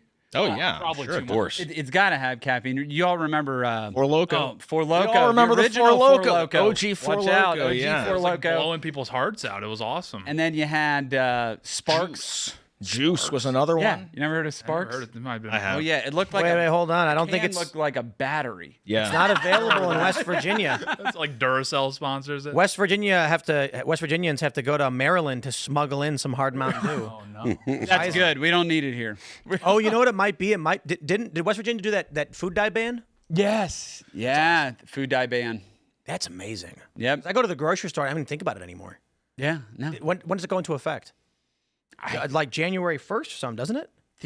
I thought it was July 1st, so maybe it is in effect now. I or kind of the sworn next I've year. I seen can't. some of these on the shelves. Yeah. I'm super for it because I'm telling you, there's a bunch of suburban moms in like Virginia, Maryland, and around DC who will choose to drive the hour into West Virginia to buy their groceries, knowing it's all going to be free Yeah. from the trash. It says zero caffeine. That's the wokest thing I've ever Oh. seen in my entire What? life. That loss was the ballot box. Okay. Let's Did they not see. check the last election Oh, results? bro, this took effect last year. Oh, there you go. What? Yeah. I'm sorry. In schools, In schools. Okay. the statewide ban starts, including preservatives, January 1st, 2028. There you go. That's big. But litigation is ongoing. Yeah, they're suing Can't believe over it. Zero caffeine. What? Yeah, that's lame. Well, you know what? I have an You ever idea. heard of Sparks? Can you Google that? I have. Sparks. It was this alcohol energy drink. It looked like a battery. It had a plus sign and a minus sign. Oh yeah. Yep. Yeah. Well, if we want to, I remember this. If we want to increase home, Yeah, there it building- is. It's let's like, go. It's like a battery. They stopped selling all these because people were dying. Yeah. Only Yeah, and the- then guess It was what like happened? one Home girl building drank slowed two down. of only the weak ones. You weren't supposed to drink two of them. Everyone knew that. Get your hard hat on. Somebody Get your did. Marlboro Reds. Get a spark Bro, in your hand. this was discontinued in 2008, dude. It's because of the Four Loco and know why I the juice. They all remembered went it, with it. How old were you? Like 24? Something like that. Yeah. I know that's Dude, I remember your there's hand like this Mjolnir's guy- hammer. Just Yeah. There's this gas station attendant who Oh, wait. bought a bunch and held on to them and like sold them to us after they were illegal. Hey, wait, they kept the domain though. I mean, it's sparks.com. That's a good domain. Maybe they're trying to make a comeback, you know? that'd be big. See, the Zero golden age is here. caffeine, I mean, Four Loco had to readjust. I guess they're still around, but not the original. Yeah, no, OG it's Four like Woke Loco. version. The possibility of an exploding heart is literally why I never tried cocaine. Can you imagine? Wait, hold on. Wait. Is hard Mountain Dew gluten free? No. What is it made of? What Is are they it similar to putting beer? there? I don't What's want. the I don't want point? to know. Yeah, I don't Wait, hold on. Is hard Mountain Dew caffeine free? Yup! Exclamation point. That's Why? the wokest thing I've That ever heard. doesn't make any sense. You don't have the whole point of Mountain Dew is that Yeah. one, it's great. Two, it's got caffeine. Are they Did nuts? Kamala win? Did I miss something?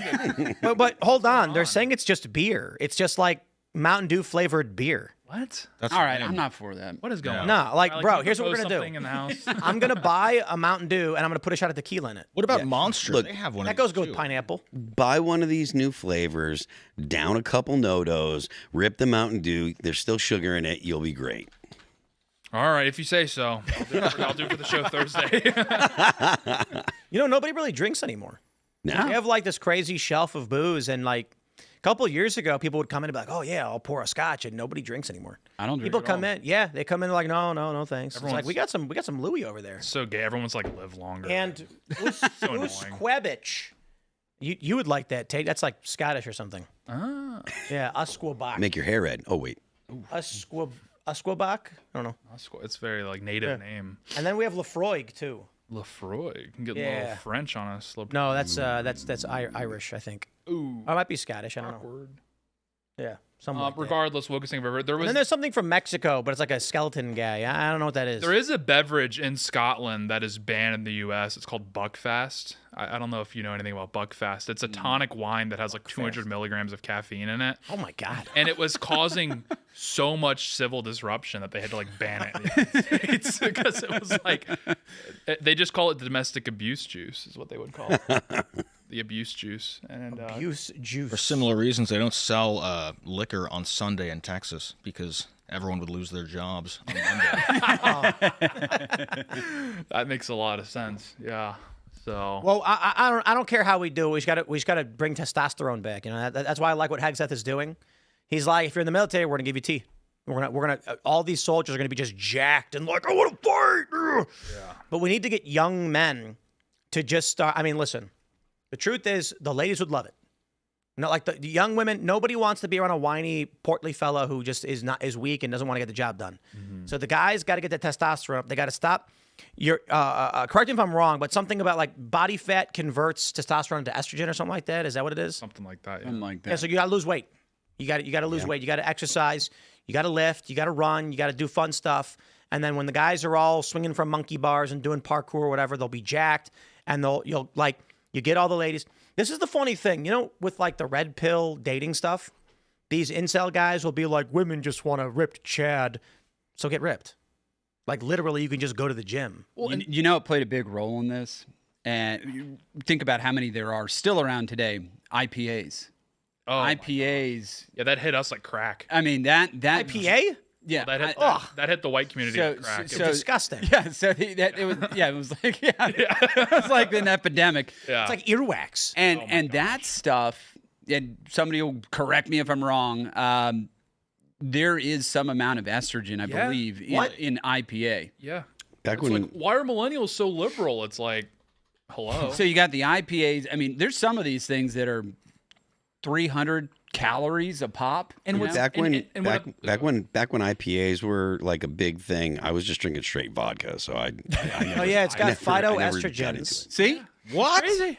I Yeah. didn't know that. And you know what the biggest tragedy in all of this with the obesity epidemic, et cetera, is it's totally killed off the innkeeper physiognomy. You know, you had this big jolly innkeeper, like maybe a Bavarian or maybe someone Irish extraction, and he had the rosy red cheeks, and he was round, but he wasn't fat. He was just kind of built like that. Kinda You like don't see that Hagrid. physiognomy anymore, because like you I don't know what maybe Hostess got involved or something, and it totally blew out the guy's waist.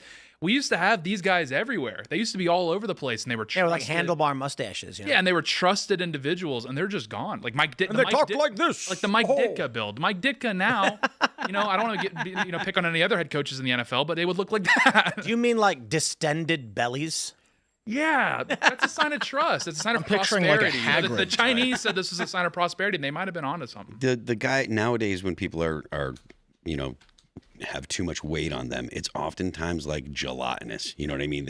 They move around and Like a it's- waterbed. Yeah, you know, as opposed to like the dudes with the big solid.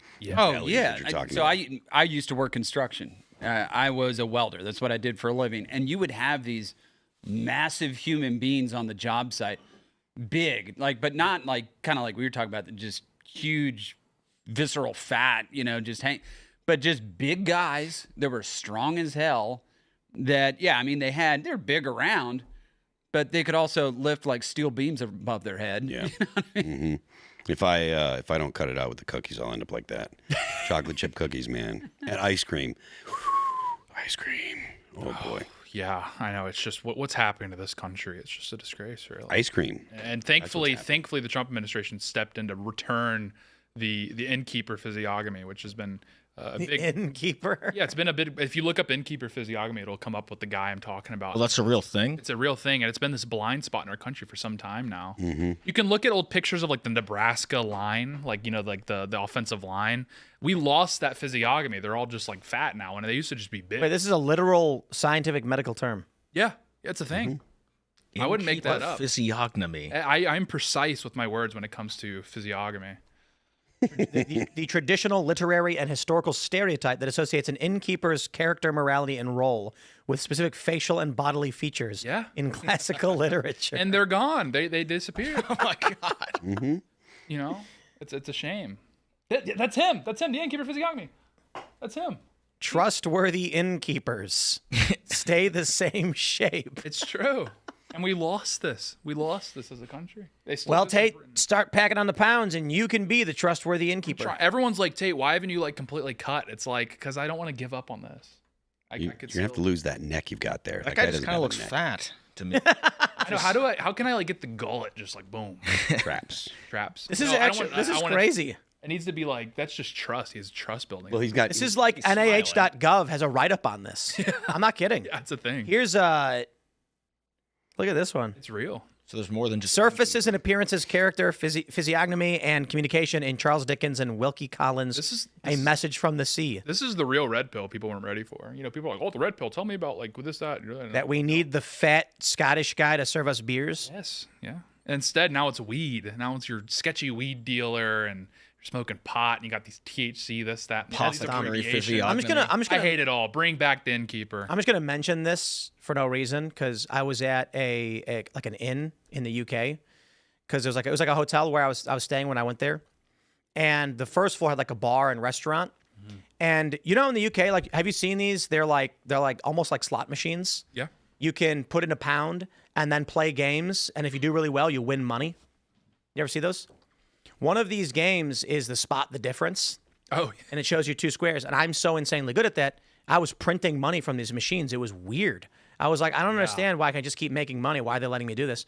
And I'm going to let you all in on a secret as to how you win those games every single time. You ever play those games? No. You get two pictures, and it says find the difference, and you gotta tap the differences on the screens. Mm-hmm. You know the game? I know the game. At every single bar. Riley, you ever play that game at a bar?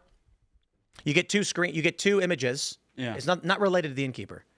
They have those little kiosks, and you'll put in $1, and you can play like arcade games, and one of them is spot the difference. Oh, yeah. Show you two different. It'll show you two of the same pictures with minor differences. Yes. If you want to win that every single time, and you can play this infinitely and never lose, there is one secret technique, so that you can literally play until your hands are bleeding, and you can have no as your score. You cross your eyes. That's all you do. You cross your eyes. Is it really? Oh, yeah. You have two pictures.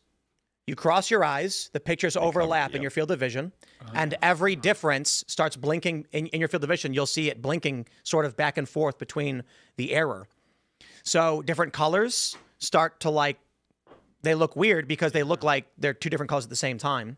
And if there's let's say there's a boat and a window's missing, you'll see the boat half transparent. You'll see the window half transparent. You can literally go to those games, cross your eyes, and then just go boop, boop, boop, boop, boop.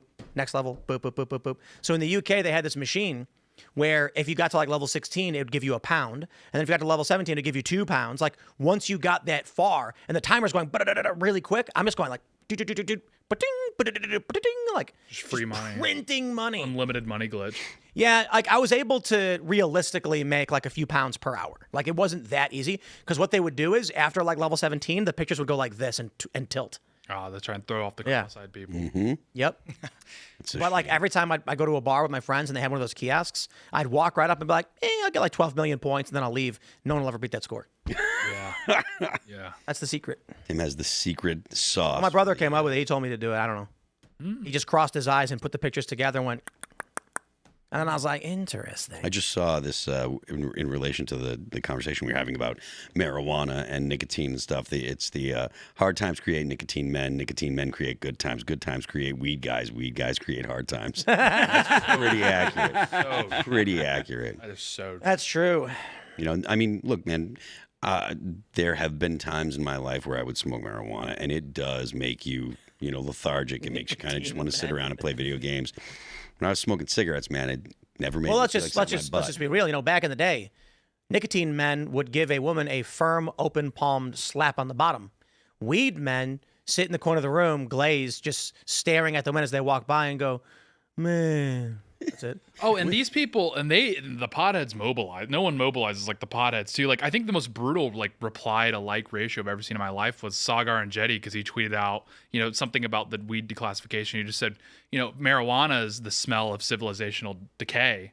Like, objectively a truc, by the way. Yeah. And the replies were just all these guys who were on one hand attesting that it's not addictive, but then also having this personal infraction because he's just saying he doesn't like the smell of marijuana. I'm like, I don't know what's going on here, but I've seen the data, and 30% of people that say they smoke marijuana say they smoke every day versus 1 to 2% of alcohol users. I imagine. Let's jump back to politics, I guess. Do you want to hit that point before we jump on? I imagine that my mentions will at least have a few people that are upset that we're even discussing any negative effects from marijuana. But just have a cigarette and calm down. I got to ask the congressman: are they going to pass the SAVE Act? Oh man, God bless. We in the House have passed it 4 times now, and now we are attaching it to everything moving. We've put it on everything. Every bill we send to the Senate has a SAVE Act, and to his credit, great man, Chairman of the Appropriations Committee, Tom Cole, said, I will put it on all 12 of my appropriations bills coming out of the House. And so we're sending everything over there has the SAVE Act on it. The best chance that we have to pass it is this Reconciliation 3.0 that we just passed the budget resolution on. We're going to come back in September and pass Reconciliation 3.0, which will have the SAVE Act on it. This is for munitions, for the military. Right. Was this NDAA? No. Reconciliation 3.0. So the reconciliation process, remember, this is a one big beautiful bill. Right. That allows for a simple majority vote in the Senate. So we could get 50-50. Vance comes in, breaks the tie. So it's as low. So this whole thing of, we need 60 votes for cloture, filibuster, blah, takes all that away. So this bill has funding for the military, U.S. Department of Agriculture. Obviously, we had a bad winter and some of these other things. It's very narrow what we're doing there. And then it has the SAVE Act in it, and there's money in for that as well. They're going to have to actively take it out, vote on the floor to take that out. If they want, if that's, if they're so against it, which they're going to have the weight of the entire country that believes in the SAVE Act, which, by the way, this is like an 80-20 issue. Oh, yeah, that's crazy. Yeah. Everybody wants it. Everybody wants Independents, Democrats. Democrats are like 70%. Independents are like 80%. And Republicans are like 90%. And my Senate friends aren't going to like this statement, but I would tell you, if they don't pass the SAVE Act and we lose the House, they have culpability in it because it is hurting us. Yeah. It is hurting us. I don't understand. I appreciate Trump has started speaking up against Thune for not taking the action.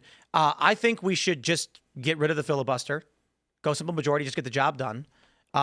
The argument I always hear is, but if you get rid of the filibuster, Democrats are no. I promise you, they're getting rid of the filibuster when they come in. It's gone. Yeah. It's over. And also, they're not going to win if you get rid of the filibuster, get the SAFE Act in.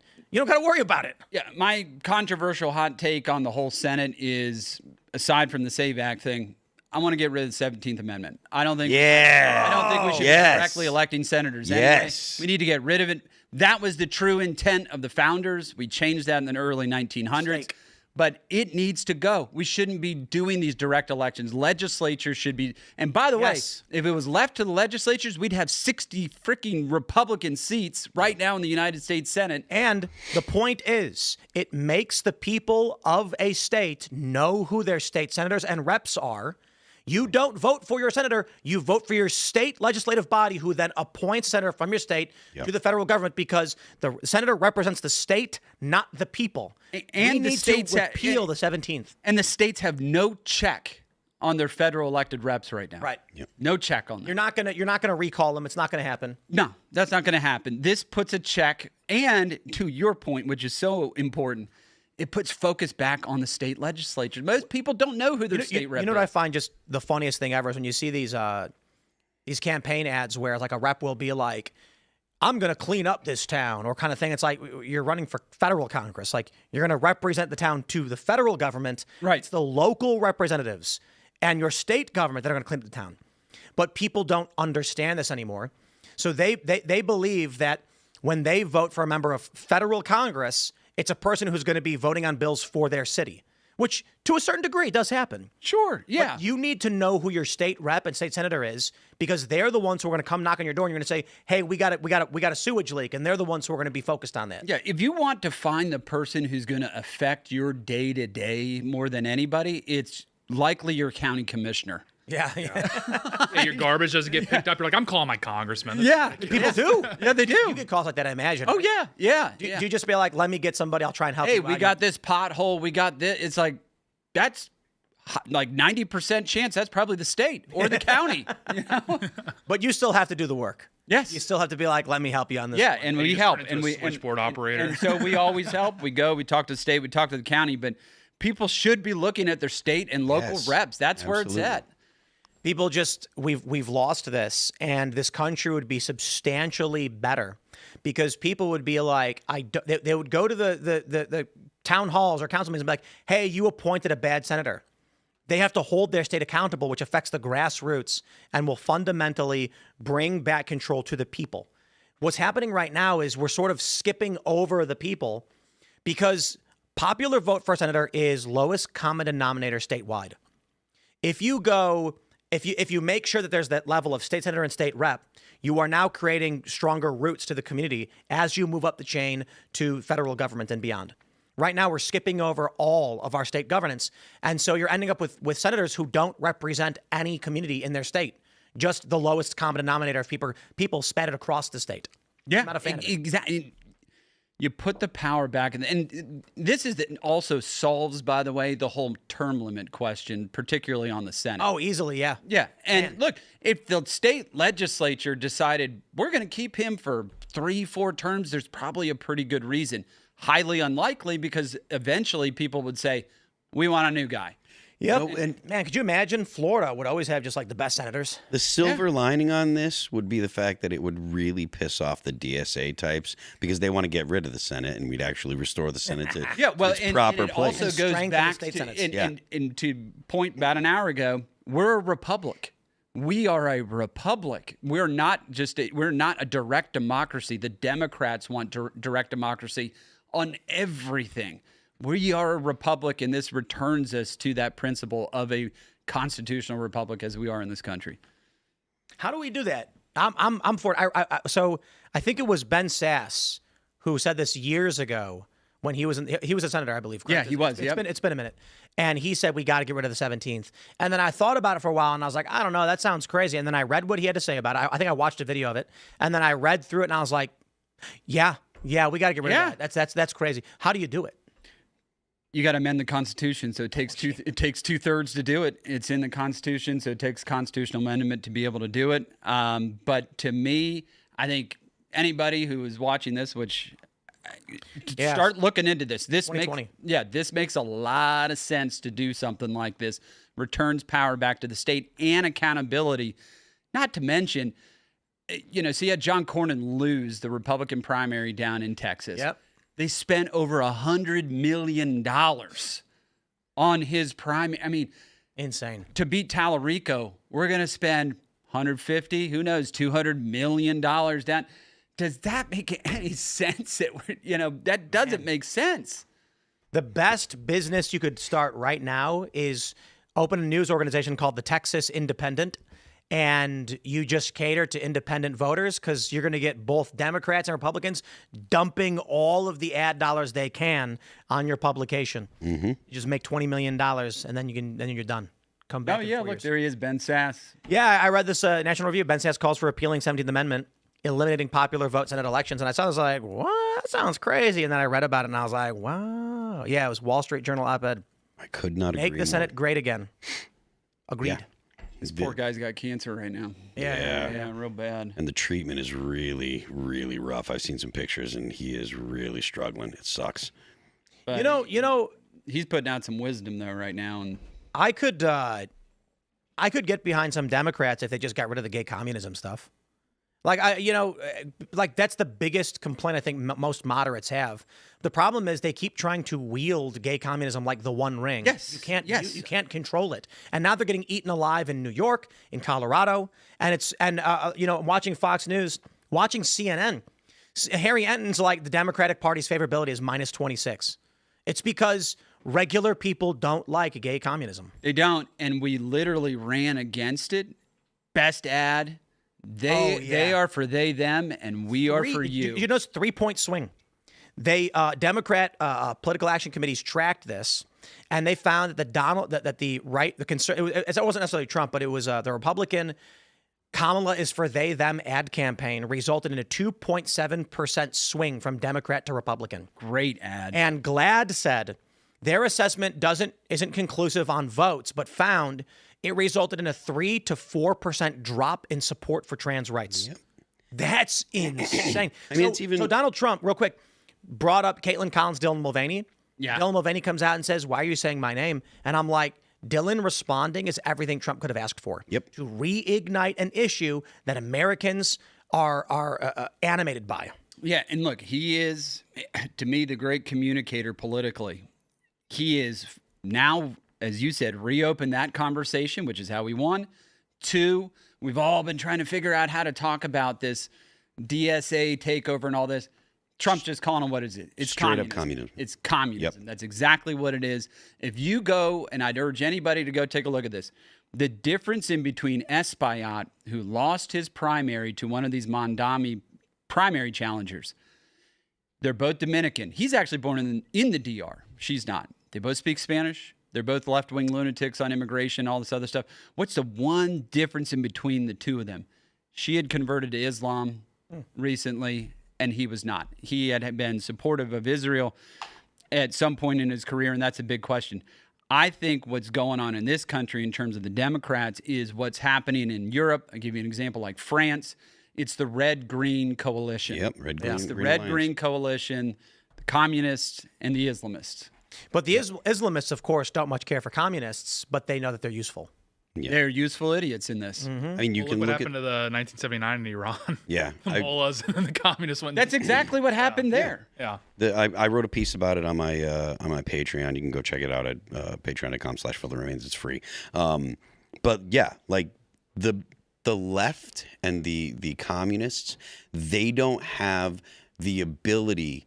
They don't have a way to articulate a defense against the Islamists. The Islamists are, according to the left, they are an oppressed group. Yes. And so because they're an oppressed group, they are in a position to push the communists essentially around, because the whole oppressor-oppressed narrative rules everything they do. Mm-hmm. So they align together. They say we're taking up the cause of the whatever it is, the Islamists or the Muslims that are oppressed, and et cetera, et cetera.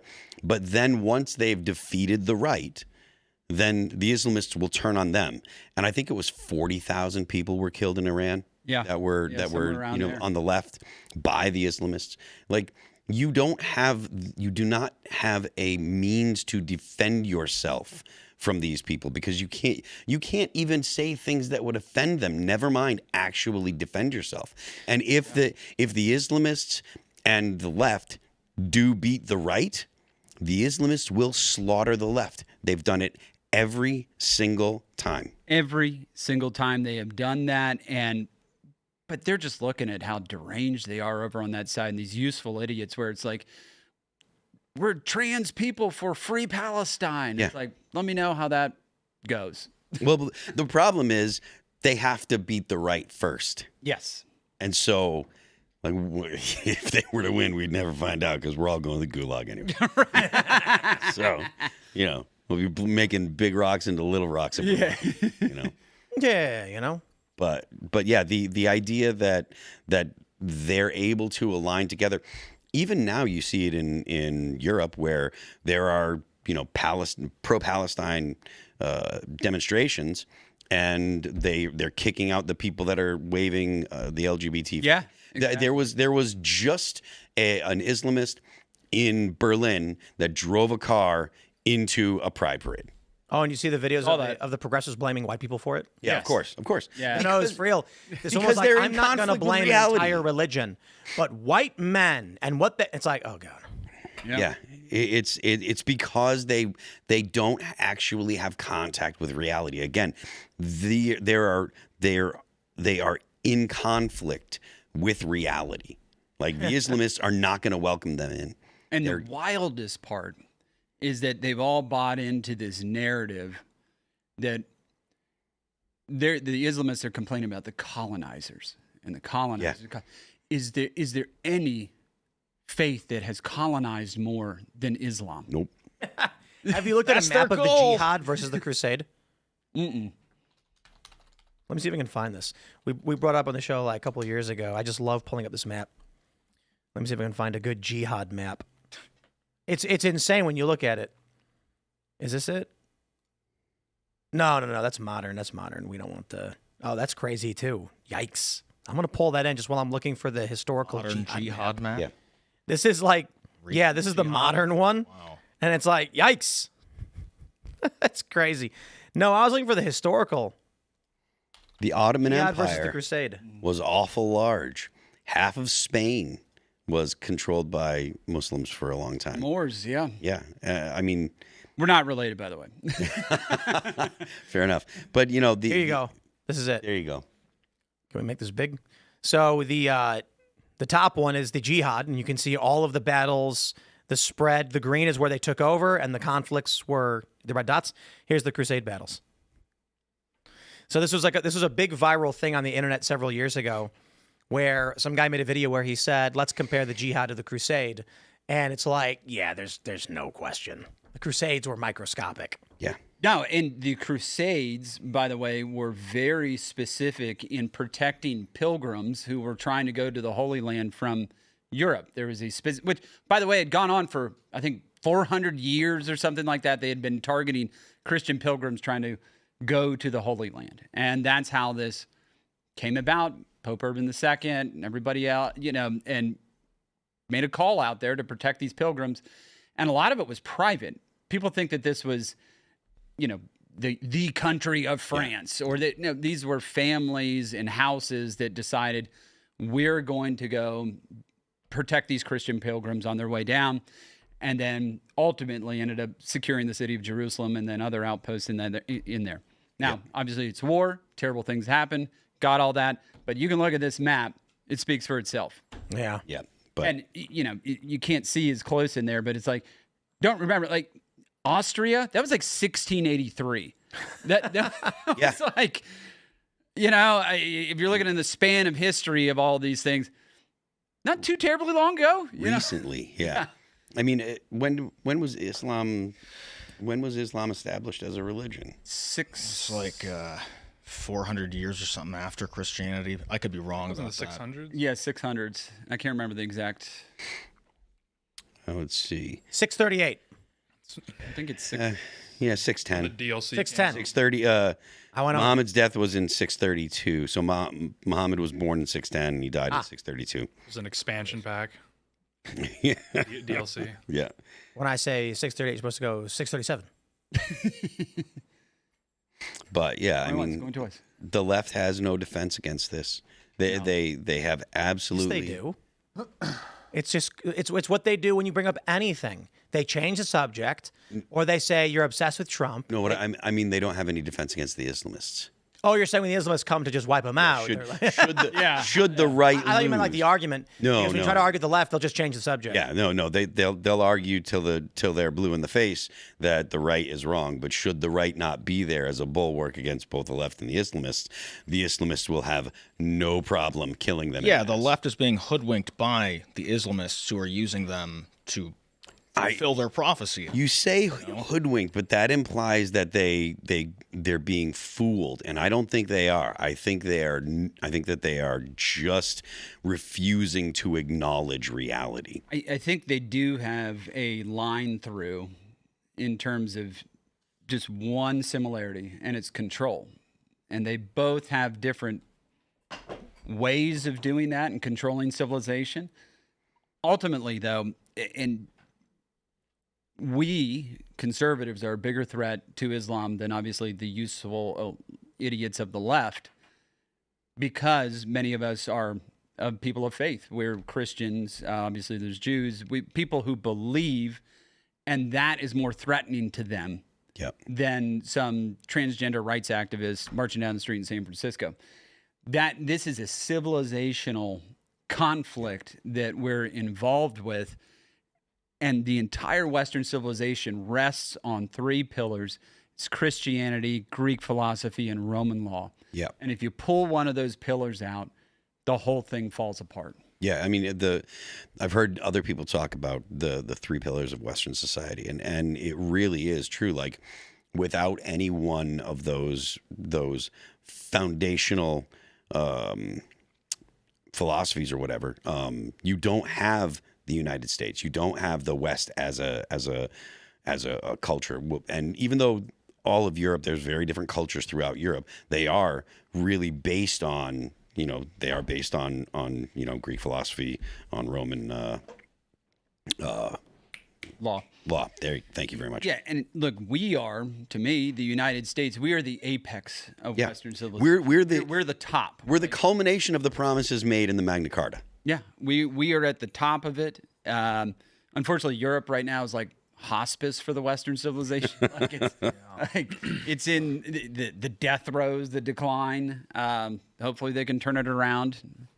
We're going to go to the uncensored portion of the show in 10 minutes. But for now, we're going to read your Rumble rants and Super Chats. So smash the like button, subscribe, share the show, all that good stuff. Let's start with forced name change. It says, I buy my chicken and beef and pork and eggs all from my local Hutterite colony. Is that how you say it? They also throw in a bottle of wine. Can't beat that. We got awesome Mennonites out here, and we don't do it so much anymore, but we're probably going to start going back. They just have like a little Amish shop, and you go in and they have all of like the legit real farm food. The Mennonites, right? Amazing. And they're wearing the little bonnets. Yeah. And they're just sitting there, and they're like, it's real food, and you're like, that's all I had to say. Yummy. Real cheese. You know what's really crazy? I think I was talking about this like last week. I think maybe I was talking about this with Lily Tang. Is that, when I first got chickens, this was probably 13 years ago, maybe 12 years ago. I had friends come over, and I walk out back, grab the eggs right from under the chicken, and come inside. And I'm like, you want eggs? And they go, don't you have to like do something? And I was like, what do you mean? They were like, don't you have to they're dirty or something? And I was like, no, you want to cook them? And they're like, yeah, but aren't they supposed to be like processed or something? And I was confused. I'm like, do you think that like after the eggs are laid, they have to be like processed in a factory before they can be eaten? Like, well, you literally just eat them right on the spot. You could crack it open and just eat it. Yeah. But I feel like a lot of city people have grown up detached from food. They don't realize you can walk out to your garden and just pull off a tomato and just eat it. Yeah. I mean, that's like, look, one of the first, some people do this. I've done it. You shoot a deer, you got the deer. People want those back straps. You cook them right then. Yeah. It's all good. You don't need to like send it somewhere. Like, it's okay. You can eat it. Those are the people that when you say, where does food come from? They say the grocery store. That's right. Yeah, that's right. Like we get wine berries out here. You've seen them all over the place, I'd imagine, right? Yep. They're invasive, but they are delicious. They are. And so at the castle, it's nuts because we probably have millions of them just everywhere. It's invasive. We don't have them out here. But people would come when they come on the show, and I'd be like, oh, look, and I'd grab a handful of berries, and they'd be like, you just going to eat them? And I'm like, yep, and the bugs on them. Yeah. There are little bugs on them, popping them right in my mouth. Protein. Yeah, that's right. Yeah. There are. So for those that don't know, wine berries, they're like a Chinese raspberry that's invasive. I don't know how it got here. I don't either. But they spread all over the place, and they're more resilient than raspberries. They're like, they look like they're a little just firmer, I guess. I don't know. Yeah. But they're delicious. They're a little tart. You can pop them right off the vine and eat them. No problem. The problem is they choke out raspberries, so, that's a problem. That is a shame. But they have these little bugs that look like little praying mantis that live on them. Their whole world, you're like this little bug, you'll pick one, and you'll see this little tiny bug, and it lives on the berry. Could you imagine just living on a giant cheeseburger your whole life? Yeah. But you just eat them. Yeah. I haven't thought nothing about it. I don't rinse them off or anything. Not sick. I don't know. I've picked them many times. Yeah, we have and we have pawpaw as well. Pawpaws, yeah. Just pull it right off and Pull it right off. crack No and- problem. You're good. Yeah, Like man, the you gotta Appalachian mango. Yeah, it's unfortunate that they're so hard to produce. It's not valuable. That's the problem. Yeah. So the pawpaw is a fruit out here that they say it's like mango, avocado, and like banana. Is that what it's? Yeah. Yep. It's got big seeds in it, but the tree is pollinated by beetles and flies. So it's difficult to cultivate. But in the wild, they're all over the place. Oh yeah. By the end of September, October, and they taste pretty good. I feels like it's got almost kind of like a cereal flavor in my opinion. Like it's kind of it's hard to describe. Yeah. Well, and we actually have a town called Pawpaw in West Virginia. They do the Pawpaw Festival, I imagine. Pawpaw Festival. Yeah. Yeah, it is good. The problem is when they're ripe, they just melt. Like you can take it off a tree and just split it wide open, and it is like avocado. It's gooey. But avocados have a thicker, harder case, shell. Yeah. So you can't really transport these. Same thing with mulberries. Mm-hmm. Mulberries are really delicate. So by the time they get them off the tree, they're all bruised and damaged. Nobody wants to buy them, so they just don't harvest them. Pretty wild. Let's grab some more instead of just talking about West Virginia fruits. Well, there was the fun fact on the Hutterites too, is that there's a colony in Japan. It was a bunch of ethnic Japanese people, and they just became persuaded by the Anabaptist arguments, and started a Hutterite colony. Let's go. Jason says, Tim, I've been watching you since Ustream, and as per tradition, I'd love to congratulate my lovely wife, Sabrina, for giving birth to our fourth beautiful child, Jasmine, another proud Acadian patriot. Congratulations. Welcome to the world. Is it Canadian patriot? This is a big story. We didn't get to it. Canadian patriot. Search and Seizure says Minocqua Brewing Company, Wisconsin, is getting their alcohol permit revoked on August 4th. It's the owner that was advertising free beer day when he dies. I'm celebrating this news. What are your thoughts? Yeah, did you hear this? Get owned. This guy is like a known leftist activist who had been saying that if Trump died, he'd give everybody free beer, or insinuating it'd be Trump or whatever. He got his permit revoked. Apparently, he's being accused by the state of illegally shipping beer and not paying taxes. Oh. I just find it particularly ironic that an AOC and Bernie supporter was being accused of not paying taxes. Oopsie. That's your mind on IPAs. That's what happens. Yeah. Maybe if he paid his full-blown panic. Maybe if he paid his fair share, he wouldn't have gotten shut down. Stay off. I think it was the Joe IPAs. Biden said paying taxes is patriotic. That's right. That's so true. Let's see. Shade says, did you guys see happen to see Libs of TikTok's post showing Connecticut's Senate Bill 298? It's going to have public schools teach Islamic and Arab studies. Your children will learn to love their conquerors. That's not my kid. I assume it's not going to be like a tasteful Jeffersonian matter. It's just really funny when I talk to like these moderate lib types, because like we debated them on the show about my kid, and and they're like, your daughter is going to get into things you can't stop it. I'm like, my daughter's going to be homeschooled.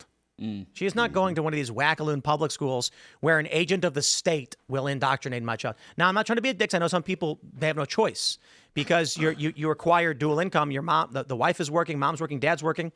And so they have to have someone watch their kids. But this is the problem. I'll never do it. I will live in the wilderness hunting deer with my bare hands before I hand my child off to the state.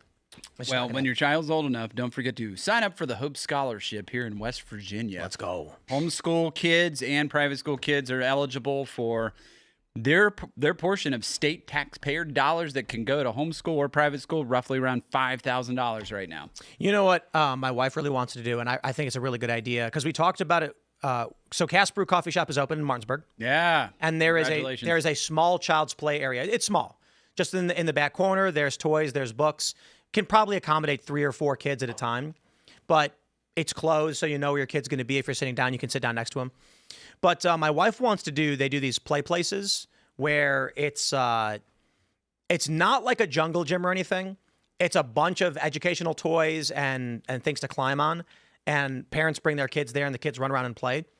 And I was like, we should do a hybrid of that with some educational stuff for homeschool kids. So parents, when their kids are homeschooled, this is where they bring them, for an hour or 2 every day for socializing. Oh, that'd be cool. That's a good idea. Yeah, I mean, I think it'd be really fun. My wife was really excited. She's like, I want to open one of these, like, child's play places. Yeah. She was like, they're great businesses, and she's been looking at them. And she goes to a handful with our daughter. And then I was like, let's go. It sounds fantastic. Yeah, that's a great idea. What we wanted to do at the coffee shop is on Saturday mornings have like a family day. We call it Saturday morning cartoons, and we'd play like good, appropriate children's content. We would do. We'll figure it out, 'cause I think this is still on the burners. The idea is to do small catering, so parents can come in, hang out, have some breakfast, some eggs, bacon, sausage, some pancakes, and the kids all get to hang out and play together. So that was one of the ideas we had, and we just got to figure it out. As always, the biggest challenge is always management. Yeah. So I think John over at Casper and Mamba certainly has a handle on things. We just need to go and coordinate with him. We're also going to be talking about doing miniature events every week and monthly big events because we did our grand opening. Members only. Everybody showed up. It was a lot of fun. Sorry I wasn't there. It was no, flood, of course. man. Oh, I know. Yeah. But, come by whenever. Yeah. And Ian sang. He did. Nice. It was Yeah, beautiful. Jason Ellis did comedy. It was very good. It was very funny. He made fun of me the whole time. Yeah. You sang as well, and I got some on video. It's pretty good. Oh yeah, Alex I mean, Stein sang? I was not prepared to sing, so I was like, you get what you get. Me and Alex Stein started a band and then disbanded immediately. Yeah, that was speed running the Beatles, basically. Well, it was funny because Alex was like, I was like, hey, Alex, I'll play guitar and freestyle. He basically had one tone and one chain of thought. It was, Yeah. Casper Coffee is good and Starbucks is gay. Tim Pool is here. And like, that was about it. tuning, but USA, didn't really matter. USA. compelling lyricism. All right, let's grab a couple more here. Just got about a minute left.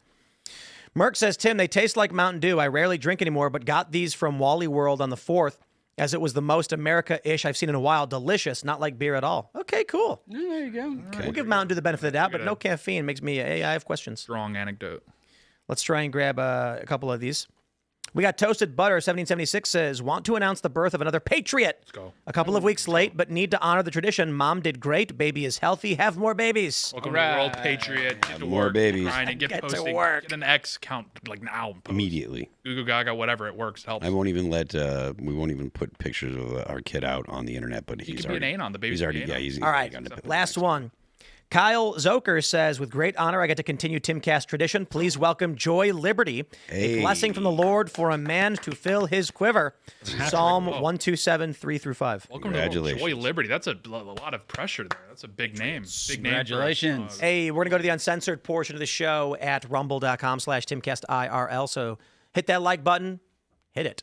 Share the show with everyone you've ever met in your life. You can follow me on X and Instagram at Timcast. Riley, do you want to shout anything out? Yeah, check me out, Instagram, X, all my accounts, Rep Riley Moore. Give me a follow. We keep the content interesting. Appreciate you having me back on. Christ is King. Right on. Anytime, brother. So true. Yeah, you follow me on X and Instagram at Real Tate Brown. Go follow me there. Thank you so much, Riley. You're the best. Thanks, bud. And shout out to everyone that I met at the Casper grand opening. That was a lot of fun. I haven't been on the show since that. So it was a blast meeting all of you guys. Can't wait for the next one. It's a lot of fun hanging out with you guys. So I am Phil That Remains on Twix. You can also check out the stuff that I write on Patreon. There's some of the All That Remains behind the scenes footage, sometimes a little bit of that too. So that's patreon.com/Phil That Remains. You can check out the band's music at Apple Music, Amazon Music, Pandora, YouTube, Spotify, and Deezer. Don't forget the left lane is for crime. Carter. I'm Carter Banks. You can find me at Carter Banks everywhere and at Carter Banks Official everywhere else. Tate, you did a great job emceeing the event. It was very funny and fun. Riley, thanks for coming out. Let's get into the after show. Thanks, man. We'll see you all at rumble.com/Timcast IRL right now. Thanks for hanging out.